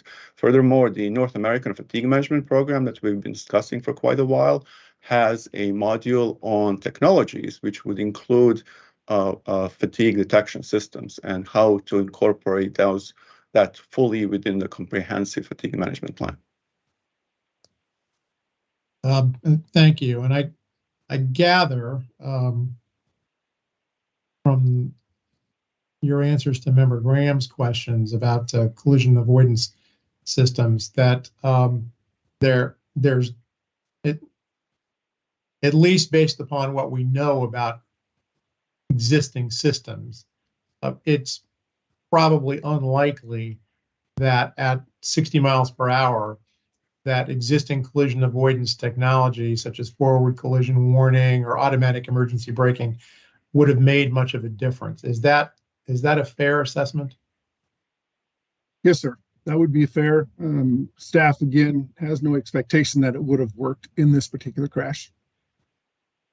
And the testing protocol, go ahead. And since, again, companies are unwilling to really provide us with the particulars for their systems, we can't do any simulations to state whether it would have or wouldn't have worked. And only I think we need to also make the point that there's collision avoidance systems and there's collision warning systems. It's very possible that a collision warning system that's part of a collision avoidance system would have warned the driver through auditory or haptic or even visual cues. And this might have alerted the driver and given him enough time to take evasive action. Go ahead. It's important to keep in mind that the circumstances that we are discussing are highway speeds with extreme velocity differential. Right. Mr.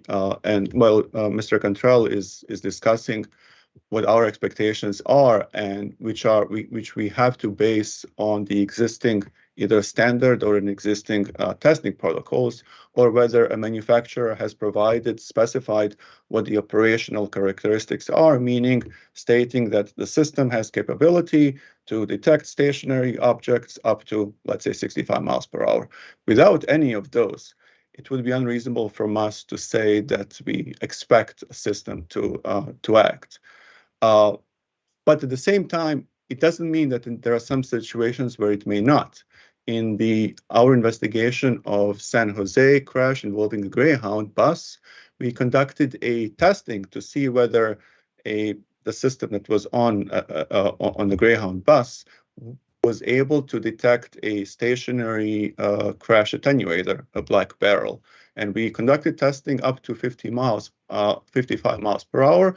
And in those circumstances, so not quite real world circumstances, it was able to detect and to alert the driver about 2.5 seconds prior to impact. So while we cannot have expectations that the system would be effective under these circumstances, we also have to recognize that it may be able to. And our recommendation or reiteration of recommendation to NHTSA is designed to incentivize manufacturers to continually improve the systems. So lots of uncertainties in this area in terms of capabilities, but I think we'd all agree that having these capabilities on board is better than not having these capabilities on board, right? Absolutely. Yeah. Thanks, Chair. I have one additional question I'll come back to. Thanks. Sure. We're making a recommendation, or we're changing the classification and reiterating a recommendation to the FCC. I see that it is currently open await response. How long have they had to respond? Well, Ms. Perot can address that.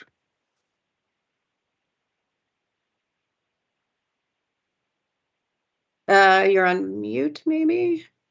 Although I don't see your mute button. I guess until Ms. Perot resolves the issue.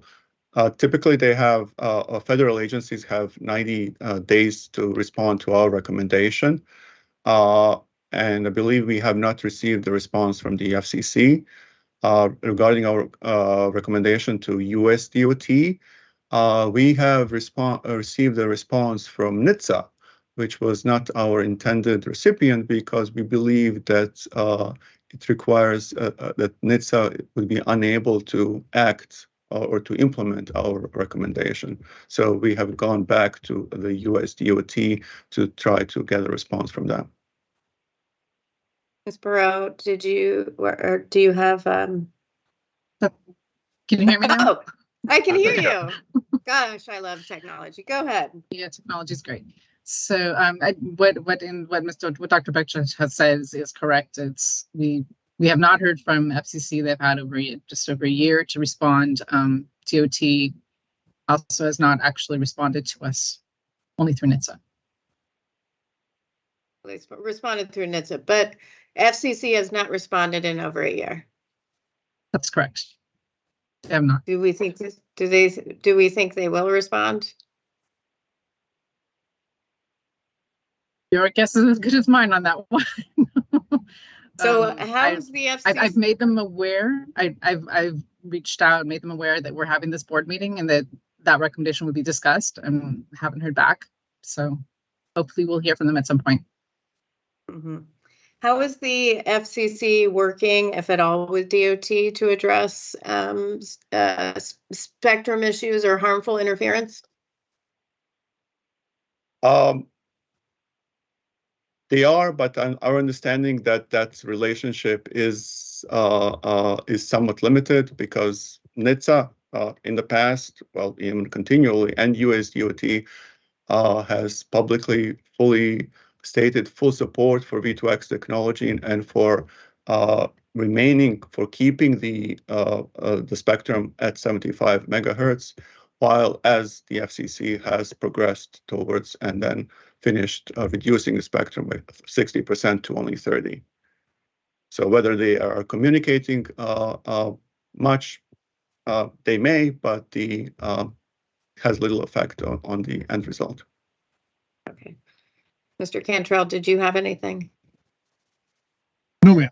I just saw you on the screen. That's why I'm asking. Okay, great.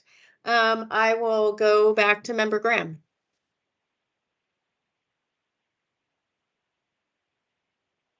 Thank you, Chair.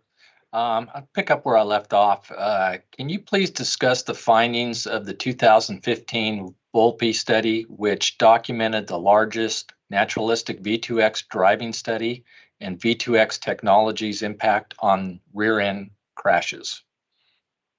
So you're describing a safety pilot deployment study, which was conducted by UMTRI, University of Michigan Transportation Safety Institute. It included, I believe, just over 2,800 DSRC-equipped vehicles, personal vehicles of Ann Arbor residents, and was conducted over a 1.5-year period. Volpe analyzed the results and concluded that deployment was successful in its most important goal. It was effective in providing warning in two of the main safety applications, intersection movement assist and forward collision warning, so for rear-end crashes.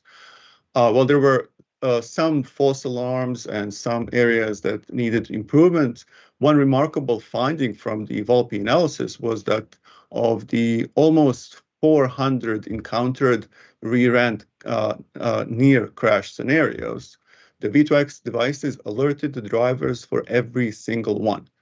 And those results then helped push forward NHTSA's 2017 notice for proposed rulemaking for mandating V2X in light vehicles. Excellent. Thank you for that. Well, the maximum safety promise of V2X can only be achieved when we reach a critical mass of vehicles on our roadways. Can you please explain whether all the vehicles in this crash in the traffic queue, if they would have needed to be equipped with V2X technology to have alerted the driver to have stopped vehicles ahead? So in that 2017 NHTSA's notice of proposed rulemaking, NHTSA referenced a standard for V2X communication, which specifies minimum communication range of 300 meters, which is almost 1,000 feet. So with such operational characteristics, which allows a very early detection of a potential hazard, even if only one passenger vehicle in the queue was V2X equipped, it would have provided sufficiently early warning to the truck driver regarding a stopped vehicle hazard. So this mixed kind of deployment is somewhat comparable to another V2X application, loss of control warning, in which a vehicle receives an alert that another vehicle somewhere ahead had a stability event. And of course, and I think as Mr. Marshall discussed earlier, mentioned earlier, the benefits of an early warning are reduced for a fatigue driver, in which case active assistance such as dethrottling or braking would be appropriate. Thank you for that. So as you can see, V2X technology can begin saving lives on day one. We just need deployment. Deployment, however, continues to be hindered by inaction at the FCC, as was just stated, and a failure of leadership at the Department of Transportation. First, the FCC in June of last year, state DOTs, automakers, and other stakeholders submitted a waiver requesting authority to deploy V2X in the upper 30 megahertz. The NTSB filed comments supporting the waiver request. Can you please summarize the NTSB comments? Yes, I can, but perhaps it would be, if I may, to take just a little step back and to say why that waiver is needed. Sure, please. Thank you. Prior to the FCC reducing the safety spectrum, the entire 75 megahertz was allocated for DSRC-based V2X communication, and anyone deploying those devices could do so without a special approval from the FCC, which is when the cellular-based V2X started to be developed, those who wanted to pilot CV2X needed to obtain a waiver from the FCC to broadcast. Now that the FCC has reduced the spectrum, has effectively disallowed DSRC applications, allocating the entire 30 megahertz for CV2X, the industry is still not free to deploy because the FCC hasn't actually completed the process, which is pending the final rule on how CV2X is to be deployed, and also whether the spectrum will be allocated for LTE V2X or the next gen 5G V2X, since they both cannot exist on the same spectrum. We have taken a number of steps back from where we were. Our comments to the FCC highlighted the history of our support, and we strongly supported granting waivers as a necessity to simply allow the industry an opportunity to move forward. I agree. We should immediately grant the waiver request, FCC. Thank you. I'm a little over. I have more questions. Thank you, Chair. Member Chapman. Thank you, Chair. Just picking up on the connected vehicle issue, which Member Graham knows much better than I do, but I just want to go back over some of what you just talked about. You said, and The draft report indicates that had the truck and at least one of the stopped vehicles been equipped with connected vehicle capabilities, the truck driver would have been alerted well in advance. Are we able to estimate how far in advance and in terms of both distance and time? Well, if we look at the standard that was developed for the DSRC-based V2X, that states what the minimum established communication distance would be, and that same one is also applied to CV2X standard, or most recently adopted by the SAE. So that is 300 meters, so almost 1,000 feet. And Mr. Cantrell can state at the speed of 62 to 64 miles per hour, that would be about 10 seconds prior to reaching the queue. The system would know of a potential hazard, and then it would depend on the implementation as to when a driver might be alerted. And considering that this is a highway environment, information about stopped vehicle ahead might be something that the driver would want to know much earlier in advance. Correct. So 10 seconds or so in terms of advance warning, is that fair? Yeah, about, correct. Yes. And we saw the video, we saw 8 seconds. So assuming the driver was able to respond, and I don't think we have any reason to think that he was incapacitated in any way, a 10-second alert, a 10-second warning of some sort could have made a very significant difference in terms of the outcome of this tragedy. Yeah. Thanks very much. Chair, no further questions in this area for me. Thank you. I'll go back to Member Graham. Thank you, Chair. I appreciate that. Thank you. In February 2022, as part of the Mount Pleasant, Pennsylvania report, the NTSB issued a recommendation to the FCC to protect the 5.9 ban from harmful interference. As you have already said, the FCC has not responded to that recommendation. We issued the recommendations because we believe if those recommendations are implemented, lives will be saved. I am disappointed that the FCC has failed to respond to the NTSB's recommendation, and I do support classifying that recommendation as open, unacceptable response. Senior leadership at the Department of Transportation continues to hinder the deployment of V2X, in my opinion. Again, as part of that Mount Pleasant, Pennsylvania report, the NTSB issued a recommendation to the DOT, implement a plan for nationwide connected vehicle technology. Two-part question. Why is the DOT in the best position to lead nationwide deployment? And why did the NTSB choose to send its recommendation to the DOT and not to NHTSA or the Federal Highway Administration?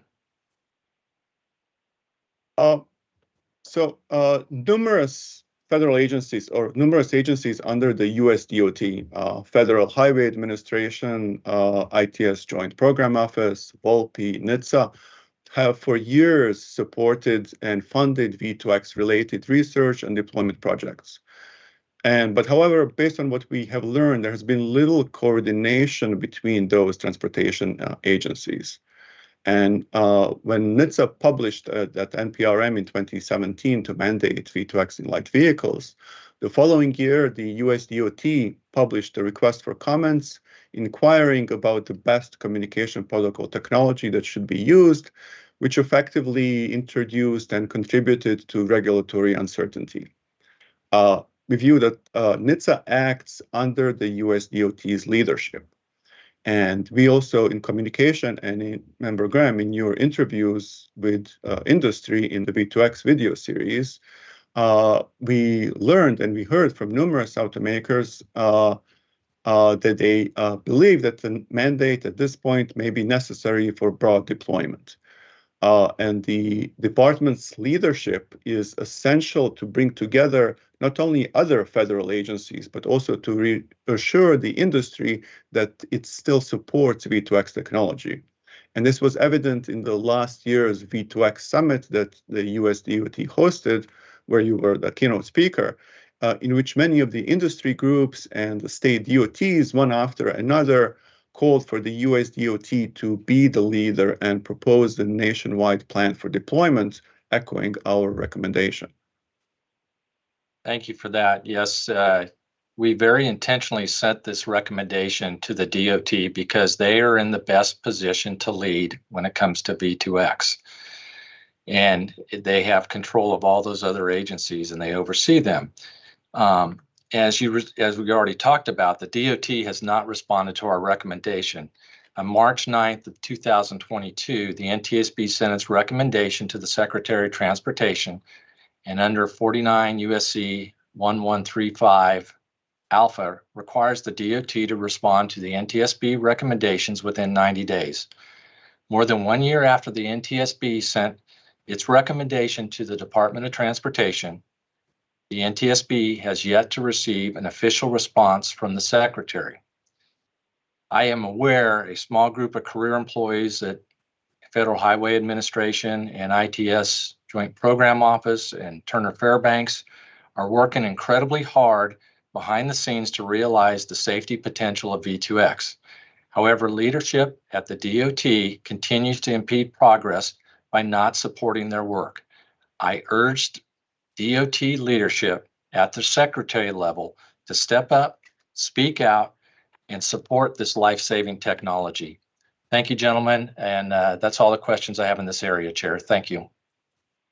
Thank you. Member Chapman, do you have additional questions? No additional questions, Chair. Thanks. Thank you. I don't either, so we will move into sort of the open question round. Anything that has not been discussed or anything that people would like to go back to. And we'll start with Member Graham. No further questions, Chair. Thank you. Sure. Member Chapman. No further questions, Chair, but thanks to our team for an outstanding job this morning. Yes. I have two questions. The safety alert, well, maybe three. The safety alert that we're issuing today on child passenger safety, can you talk about that a little bit? Yes, that is it has to do with child passenger restraints, and had this young lady in the back seat been wearing the booster seat, which Arizona does have a law, legislation has for 8-year-olds and under to wear a booster seat. So they do have this law. We have made a recommendation. That's why we're reiterating or trying to get this safety alert back out to the public. And it's really, our mandate is for to prevent these tragedies from reoccurring and to improve safety. So this is not a situation where we're victim blaming. We're just trying to advise the public of this is what you could do to improve safety so this doesn't reoccur. Exactly. How is this safety alert disseminated? Who does it go to? How will parents know it exists is my question. Well, it is on our NTSB gov site. And Ansar? The way that we disseminate information outside you board members is done through our advocacy office. So while the safety alert will reside on our website, special link for the safety alerts, and also under the safety topic related to child and youth transportation safety, the document itself will also be used by our advocacy office when traveling to conferences and to physically distribute it to participants. Okay, great. And my last question has to do with Arizona allowing drivers to use headphones while driving in hands-free mode. I know that didn't have anything to do with this incident. We do know that this driver had used headphones previously, that there were calls being taken at different times, again, not related to this crash. But driving with headphones in, and you have a noisy truck already, I would think that that would cause some potential safety issues. And I'm just wondering if we can talk about that a little bit.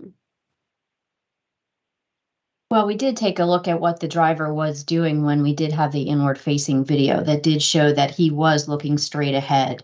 One of the things that Dr. Marshall did speak about was the inattention blindness. So although, you know, the resolution of the video was lower and we couldn't quite tell if his eyelids were open or closed, when we did discuss that, what we could see is that his chin was up, his face was forward, and while he was using the earphone in his ear, we did ask him that question when we interviewed him after the crash, and he stated he utilized it not to be on his handheld cell phone. So for us, that was one of the things. My question is really not related to this. Okay. As I had mentioned several times that it's not related to this incident. However, what I want to talk about is what safety issues that presents for drivers of having earphones in. You're in a noisy truck while having earphones at all. You know, there's a potential you're not going to hear or be aware of things going around you. So maybe Dr. Malloy, can you answer the question? So Chair, in general, you know, first up, the board doesn't support even hands-free operation of cell phones, you know, because it can distract you from the job you're doing, which is to drive that vehicle safely. And so it just provides another opportunity for distraction for the driver, and we're concerned about that in general. Maybe Chair Homendy, to try to answer your question. The FMC, we examined the regulation. Arizona does allow earphones. FMCSA regulations do not prohibit earphones as long as those devices don't distract a driver and don't interfere with driver's ability to hear. And how would they know that? Okay. You don't need to answer that question. All right, we are going to take a 15-minute break. Well, I'll just round it up to 12:25. We will be back. Before we do that, I'd like to ask all participants to turn off their cameras and their microphones. Again, we'll reconvene at 12:25. Good afternoon, and we are now back in session. Before we move on to findings, do any of my colleagues have any additional questions or comments on the presentations or the draft report? None from Member Graham, thank you. No questions, Chair. Thanks. Great. So we'll turn to Mr. Curtis. Mr. Curtis, will you please read the proposed findings? Certainly, Chair. As a result of this investigation, staff proposes 16 findings. Number 1, none of the following were factors in the crash. 1, the licensing or driving experience of the truck driver. 2, cell phone use of alcohol or other drugs, or medical conditions of the truck driver. 3, the mechanical condition of the combination vehicle or the passenger vehicles. And 4, highway design. Number 2, the emergency response was timely and adequate. Number 3, the truck driver's lack of avoidance response evident in the vehicle data and video from the fleet management system to the bright and conspicuous tail and brake lights of the vehicles in the traffic queue ahead was likely the result of fatigue. Number 4, although Arizona Milk Transport equipped its vehicles with a fleet management and driving monitoring system, the carrier's implementation of the system, which includes coaching of drivers, was ineffective in improving the driving behavior of its drivers and in reducing violations of carrier safety policies. Number 5, Arizona Milk Transport's lack of oversight to ensure adherence to company policies allowed the crash-involved driver and other drivers to operate well beyond the carrier allowable hours of operation. Number 6, by not having a fatigue management program and by not incorporating considerations for fatigue in its policies and monitoring mechanisms, Arizona Milk Transport failed to mitigate the risk of fatigue for its drivers who frequently operated beyond maximum hours of service limits for non-exempt carriers. Number 7, drivers operating under an agricultural exemption, which allows them to operate beyond traditional hours of service limits, would be at greater risk of fatigued operation. Number 8, motor carriers can considerably reduce fatigue-related crash risk and improve safety by implementing a fatigue management program.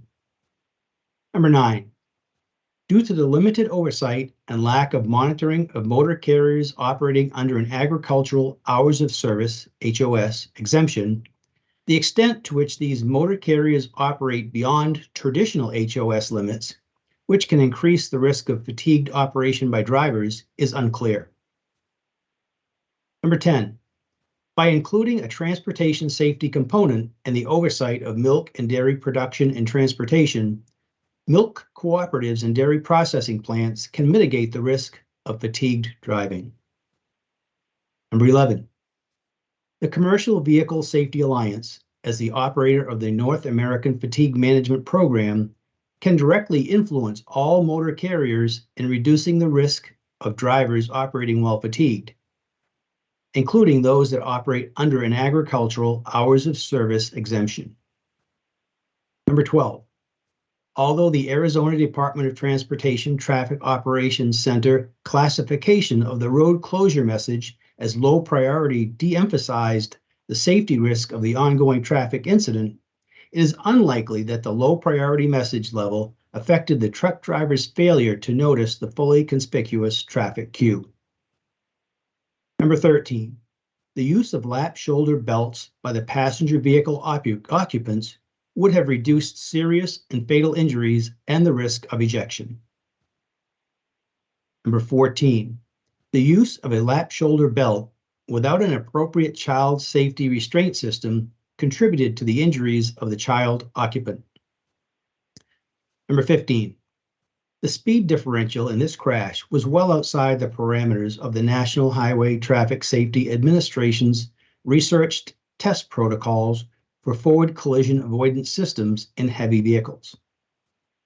And number 16, had the truck tractor and at least one of the vehicles in the traffic queue been equipped with vehicle-to-everything capabilities, the truck driver would have been alerted of the stop traffic queue well in advance to take necessary action to prevent the crash from occurring or at least mitigate its severity. Chair? Thank you, Mr. Curtis, for reading the proposed findings. At this time, we're going to do a roll call to ensure that all board members are ready to deliberate. So, Member Graham. Yep, and Member Chapman is here too. Great. And we do have a proxy for Vice Chairman Landsberg. Are there any questions on or amendments to the proposed findings? I don't have any.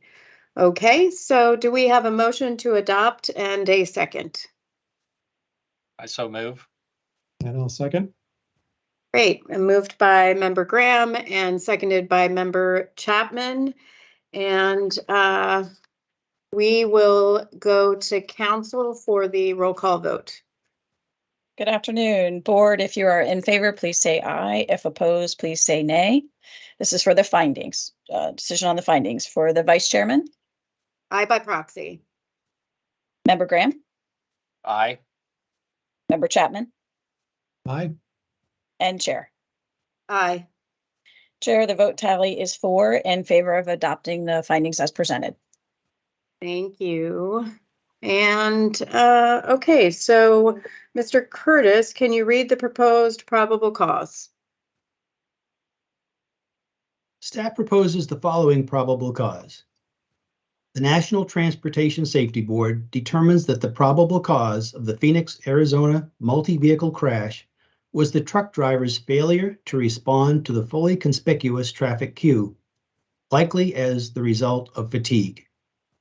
Contributing to the crash was Arizona Milk Transport's 1, poor oversight of its drivers, 2, lack of fatigue management program, and 3, failure to enforce its own policies, such as those regarding on-duty hours, all a consequence of its inadequate safety culture.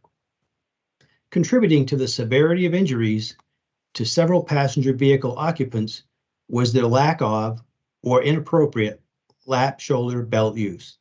Chair. Thank you, Mr. Curtis. Are there any questions on or amendments to the probable cause? I don't have any either. Great. So we will move to council for roll call vote. So again, members of the board in favor is aye, opposed is nay. For the vice chairman, Aye by proxy. member Graham, Aye. member Chapman, Aye. and chair. Aye. Chair, the vote tally is 4 in favor of adopting the probable cause as presented. Great. And before I move to the proposed recommendations for Mr. Curtis to read those, when we get to any sort of amendments, we have to ask Kathy a lot of questions because this will be her last board meeting, which I will get to a little bit later. Mr. Curtis. Certainly, Chair. As a result of this investigation, staff proposes the following 9 new safety recommendations. 2 to the U.S. Department of Transportation. Number 1, develop and implement a program to determine the prevalence of for-hire motor carriers operating under an agricultural hours of service exemption and study their safety performance, including, but not limited to 1, fatigue-related crashes, 2, risk of fatigued operation, and 3, adherence to fatigue management principles. Report the findings to Congress as expected in the National Highway Safety Designation Act and make them publicly available. Number 2, require motor carriers operating under an agricultural hours of service exemption to implement a fatigue management program. 1 recommendation to the Arizona Department of Transportation. Number 3, revise your dynamic message sign operational policies to classify single direction road closures as high priority messages. 3 recommendations to Arizona Milk Transport. Number 4, implement an improved coaching program as part of your fleet management and driving monitoring system that would improve driving behavior and reduce instances of violations of carrier safety policies. Number 5, establish a process to regularly review drivers' hours of operation and ensure adherence to carrier policies regarding on-duty hours. Number 6, develop and implement a fatigue management program based on the North American Fatigue Management Program. 1 recommendation to the Commercial Vehicle Safety Alliance. As part of your promotion of the North American Fatigue Management Program, develop a dedicated outreach plan that focuses on motor carriers that operate under an agricultural hours of service exemption. 1 recommendation to the International Dairy Food Association and the National Conference for Interstate Milk Shipments, number 8. Inform your members of the circumstances of this crash and encourage those members that contract with motor carriers to request that the carriers implement a fatigue management program based on the North American Fatigue Management Program. And 1 new recommendation to the International Milk Haulers Association, number 9. Inform your members of the circumstances of this crash and encourage them to implement a fatigue management program based on the North American Fatigue Management Program. Staff also proposes reiterating the following 4 safety recommendations in this report. 3 to the National Highway Traffic Safety Administration. 1, recommendation H-15-5, complete as soon as possible the development and application of performance standards and protocols for the assessment of forward collision avoidance systems in commercial vehicles. 2, recommendation H-13-30, develop minimum performance standards for connected vehicle technology for all highway vehicles. 3, recommendation H-13-31. Once minimum performance standards for connected vehicle technology are developed, require this technology to be installed on all newly manufactured highway vehicles. And 4, to the states of Alabama, Arizona, Arkansas, Colorado, Connecticut, Florida, Georgia, Hawaii, Idaho, Iowa, Kansas, Kentucky, Louisiana, Maryland, Massachusetts, Michigan, Missouri, Montana, Nebraska, Nevada, New Hampshire, New Jersey, New Mexico, North Carolina, North Dakota, Ohio, Oklahoma, Pennsylvania, South Carolina, South Dakota, Tennessee, Texas, Vermont, Virginia, West Virginia, and Wyoming, and to the District of Columbia. Recommendation H-15-42. Enact legislation that provides for primary enforcement of a mandatory seatbelt use law for all vehicle seating positions equipped with a passenger restraint system. And finally, staff proposes reiterating and classifying 2 recommendations in this report. One to the U.S. Department of Transportation, recommendation H-22-1. Implement a plan for nationwide connected vehicle technology deployment that 1, resolves issues related to interference from unlicensed devices, such as those that use Wi-Fi. 2, ensures sufficient spectrum necessary for advanced connected vehicle applications. And 3, defines communication protocols to be used in future connected vehicle deployment. Staff proposes changing the classification for this recommendation from open await response to open unacceptable response. And 1 to the Federal Communications Commission, recommendation H-22-6. Implement appropriate safeguards to protect vehicle-to-everything communications from harmful interference from unlicensed devices, such as those that use Wi-Fi. Staff proposes changing the classification for this recommendation from open await response to open unacceptable response. Chair.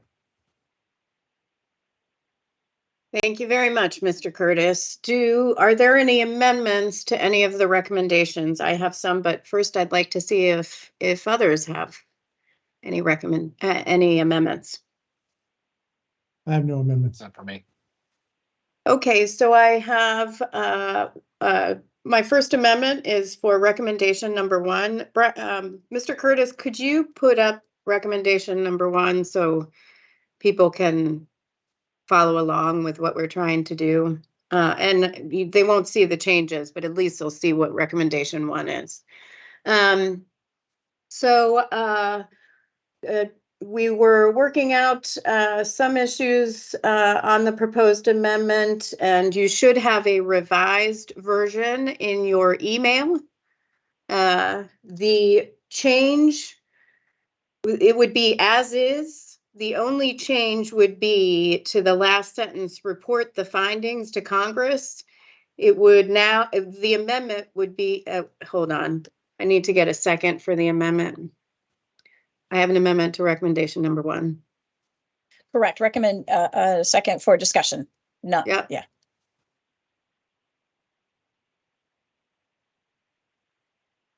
I'm seconding for discussion. Sorry, I just can't Great. find the right button. Okay. Thank you. Member Chapman seconds. All right, now I'll go back to discussion. Apologize for that.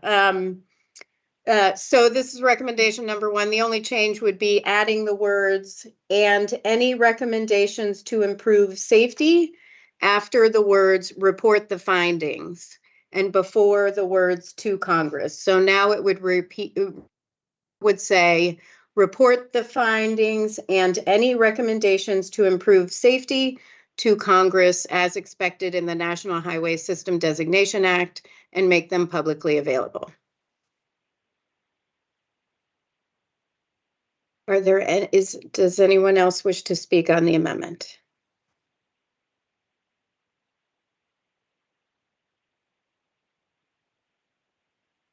Member Chapman? No? Nope.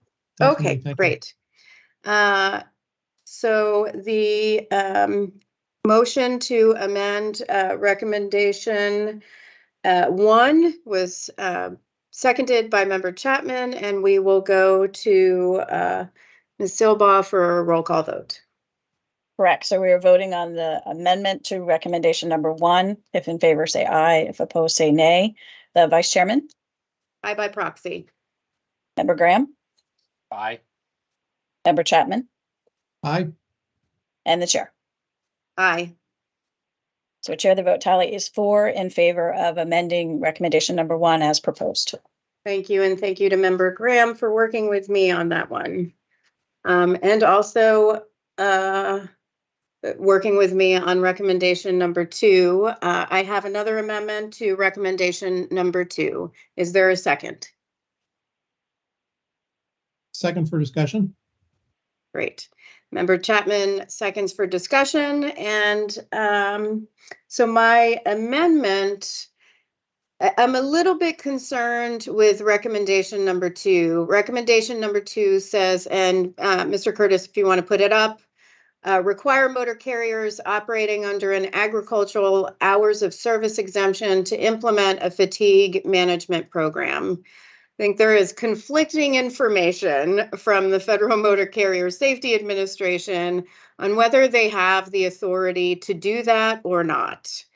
Our discussion, my discussion and staff yesterday with FMCSA, they were concerned that they didn't, because the agricultural hours of service exemption is something that was mandated by Congress and amended by Congress. And so they thought it was something that Congress needed to act on. So I have some concerns with requiring FMCS or DOT to do that without them having the authority. Granted, DOT has authority over all of safety.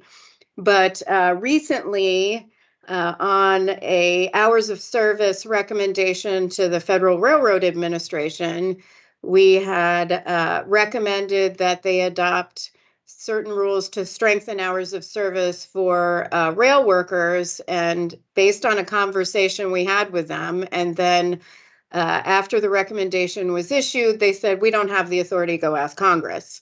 I don't want that to happen here. So I have an amendment to recommendation number 2, but it would be different than what was circulated last night.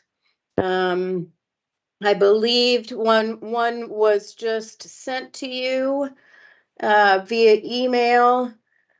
So what it would do is state require interstate motor carriers operating under an agricultural hours of service exemption to implement a fatigue management program, or comma, if necessary, comma, seek authority from Congress. So that's my amendment. Any discussion? Chair, I'm sorry, I lost you a little bit. Would you mind rereading? I do not have it in my email. Yes, Sarah will send it to you right now.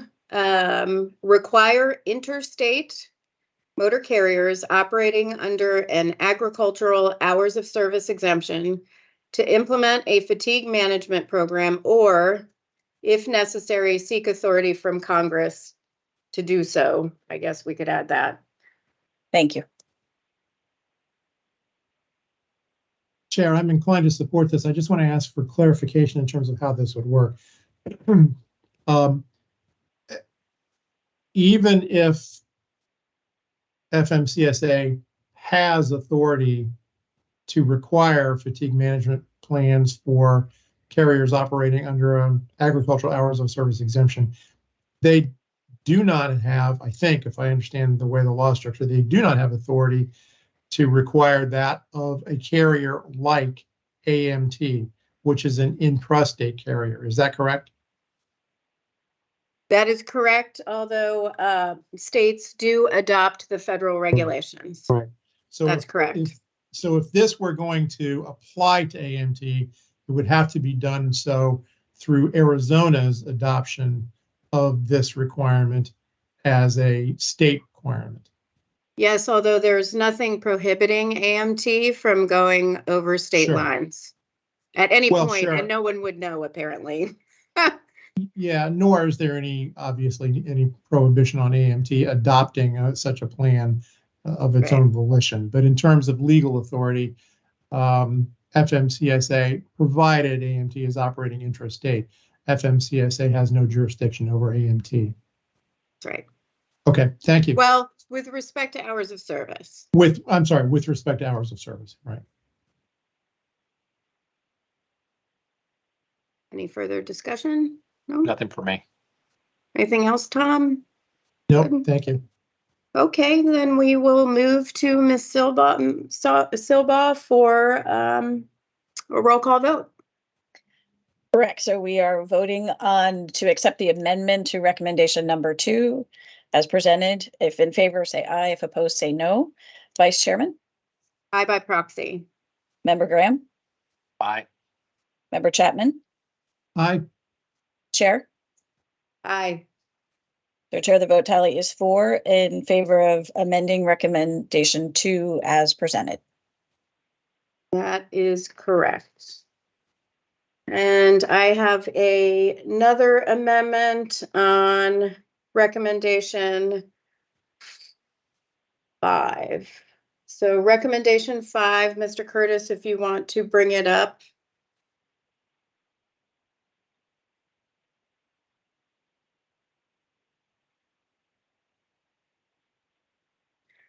I was just pulling it up on my phone here. So right now, number 5 says establish a process to regularly review drivers' hours of operation and ensure adherence to carrier policies regarding on-duty hours. I certainly support this. Is there a second? Chair, I'll second your amendment for discussion. Thank you. So my concern about this recommendation really stems from some of the discussion in the draft report, which talks about some of the policies and practices of AMT. It starts on page 51 for member Graham and member Chapman about AMT has these safety policies, including policies on maximum on-duty and driving hours. They also require that drivers submit biweekly timesheets on which drivers would report the number of hours worked. And the top sheet reminds them it states driver's log sheet required for any day which exceed 12 hours. This driver had stated he did not exceed anything beyond 12 hours. But then when we looked at other documentation, our investigation staff, investigators, they examined bills of lading, phone records, UDA documentation, AMT's yard security videos, fuel logs, and weight scale tickets, and found that, in fact, that was inaccurate. He had worked substantially more than 12 hours. So my concern is that as it reads, AMT would just say, based on their current policy, great, I ensured adherence to our policies because I got our driver log sheet. Everything says 12 and doesn't go over 12. And so I have a lot of concern that it would just be the same, same sort of operation. So my amendment instead would state, implement a process to improve, and this should be an email, adherence to carrier policies and regularly verify the accuracy of drivers' reported hours of operation, such as by reviewing the driver's records of duty status and cross-referencing other available information. Is that what everyone has in their email? Yes. Member Graham is not sure, though. I must have the one from last night. Okay. There was another version sent out just a little while ago. 1027, but I'm going to send it to you again so that you have it in front of you.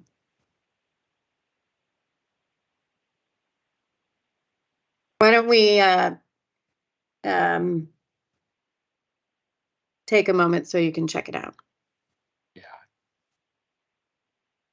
I'm trying to look it up right now because I do not have that one in front of me.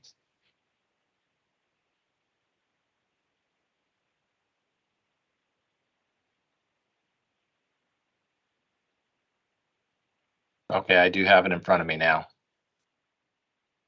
Take your time. And if you want, if we need to, we can take a break for about 5 minutes or so if you need that as well. If you give me 1 minute, I'll let you know. Sure.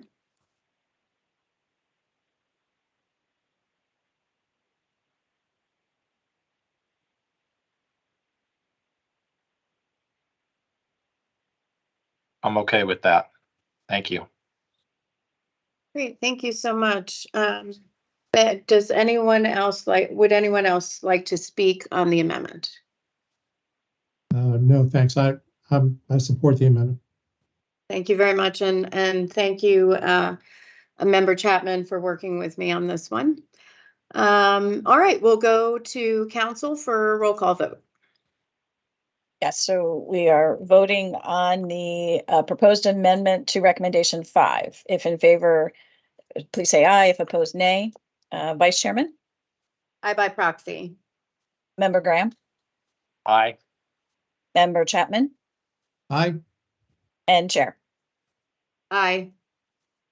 So the vote tally is 4 in favor of amending recommendation 5 as proposed.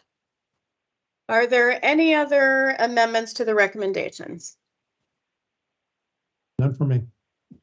No, and Member Graham, I do want to once again state our thanks for all you've been doing on connected vehicle technologies and V2X. So thank you for that. Thank you. All right, with that, do I have a motion to adopt the recommendations as amended? I so move. Second? Second, okay. Moved by Member Graham, seconded by Member Chapman, and we will move to a roll call vote. Yes, so voting on all recommendations, including those that are revised. If in favor, please say aye. If opposed, nay. The Vice Chairman? Aye by proxy. Member Graham? Aye. Member Chapman? Aye. And Chair? Aye. So the vote tally is 4 in favor of adopting all the recommendations as revised. Thank you very much. And are there any amendments to the report? Yes, Chair, I have one. Great. So, Member Graham. thank you. So on page 111 of the new draft or the draft report, line 9 states the benefits of this technology will be attained only if it is widely deployed, which I agree with, but I think what I would like to amend it to read the maximum safety benefits of this technology will be obtained only if it is widely deployed. So that is my amendment to that line of that page. I'll second your amendment. So it would say the maximum safety benefits of this technology will be obtained only if it is widely deployed. Is that right? That is correct. Okay, great. Any discussion? Right, none. We will move to a roll call vote. Okay, board, so you are voting on amending the report, page 111. If in favor, please say aye. If opposed, nay. The Vice Chairman? Aye by proxy. Member Graham? Aye. Member Chapman? Aye. And Chair? Aye. For Chair, the vote tally is 4 in favor of amending the report on page 111 as presented. All right, I have an amendment to page 44 on line 5. Do I have a second for discussion? Second. Second? Thank you very much. I couldn't tell who that came from, so I'll go with Member Graham. I heard it Thank you. first. So thank you very much. So page 44, throughout this section, we give a history of the hours of service regulations just briefly and the agricultural hours of service exemption. We talk about the National Highway System Designation Act. We talk about Safety Lou. Then we go into MAP 21. It did not include anything about the Infrastructure Investment and Jobs Act, which had a provision expanding the agricultural exemption. So my amendment would insert before line 5, because I believe that goes on the end, although it should go towards the end. A new paragraph which states, in November 2021, Congress passed the Infrastructure Investment and Jobs Act, paren IIJA, close paren, which expanded the agricultural exemption to drivers transporting livestock within a 150 air mile radius from the final destination of the livestock. Then it would continue on with what's there. Although states determine the regulations for intrastate commercial transportation, virtually all have adopted the federal regulations pertaining to agricultural exemption, including Arizona. In addition, it would add a footnote referencing section 23018 of the Infrastructure Investment and Jobs Act. Any discussion on the amendment? All right, going back to council for a roll call vote for an amendment to page 44. Right. Line 5. So that is the amendment. If you are in favor, please say aye. If opposed, nay. The Vice Chairman. Aye by proxy. Member Graham. Aye. Member Chapman. Aye. And the Chair. Aye.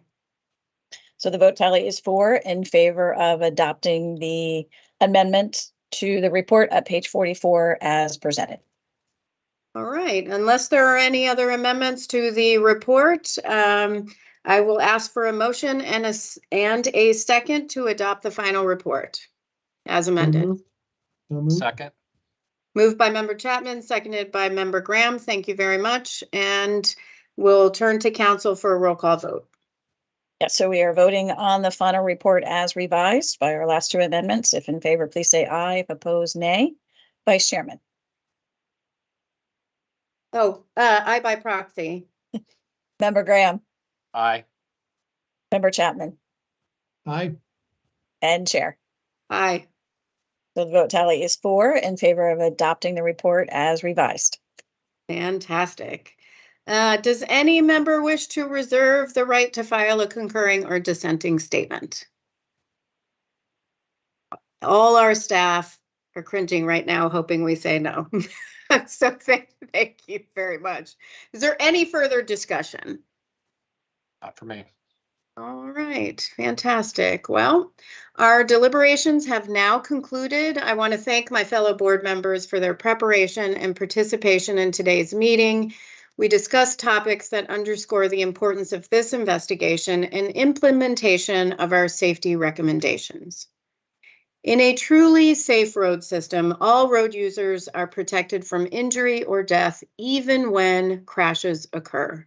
This is only possible when every part of the road system is as strong as possible, with each layer of protection backing up the others. This crash is an incredibly painful reminder that we are far from achieving that ideal, far from truly having a truly safe road system. As we've seen today, just because something is legal doesn't mean it's safe. I'm referring to the agricultural hours of service exemption. Driver fatigue is deadly, period.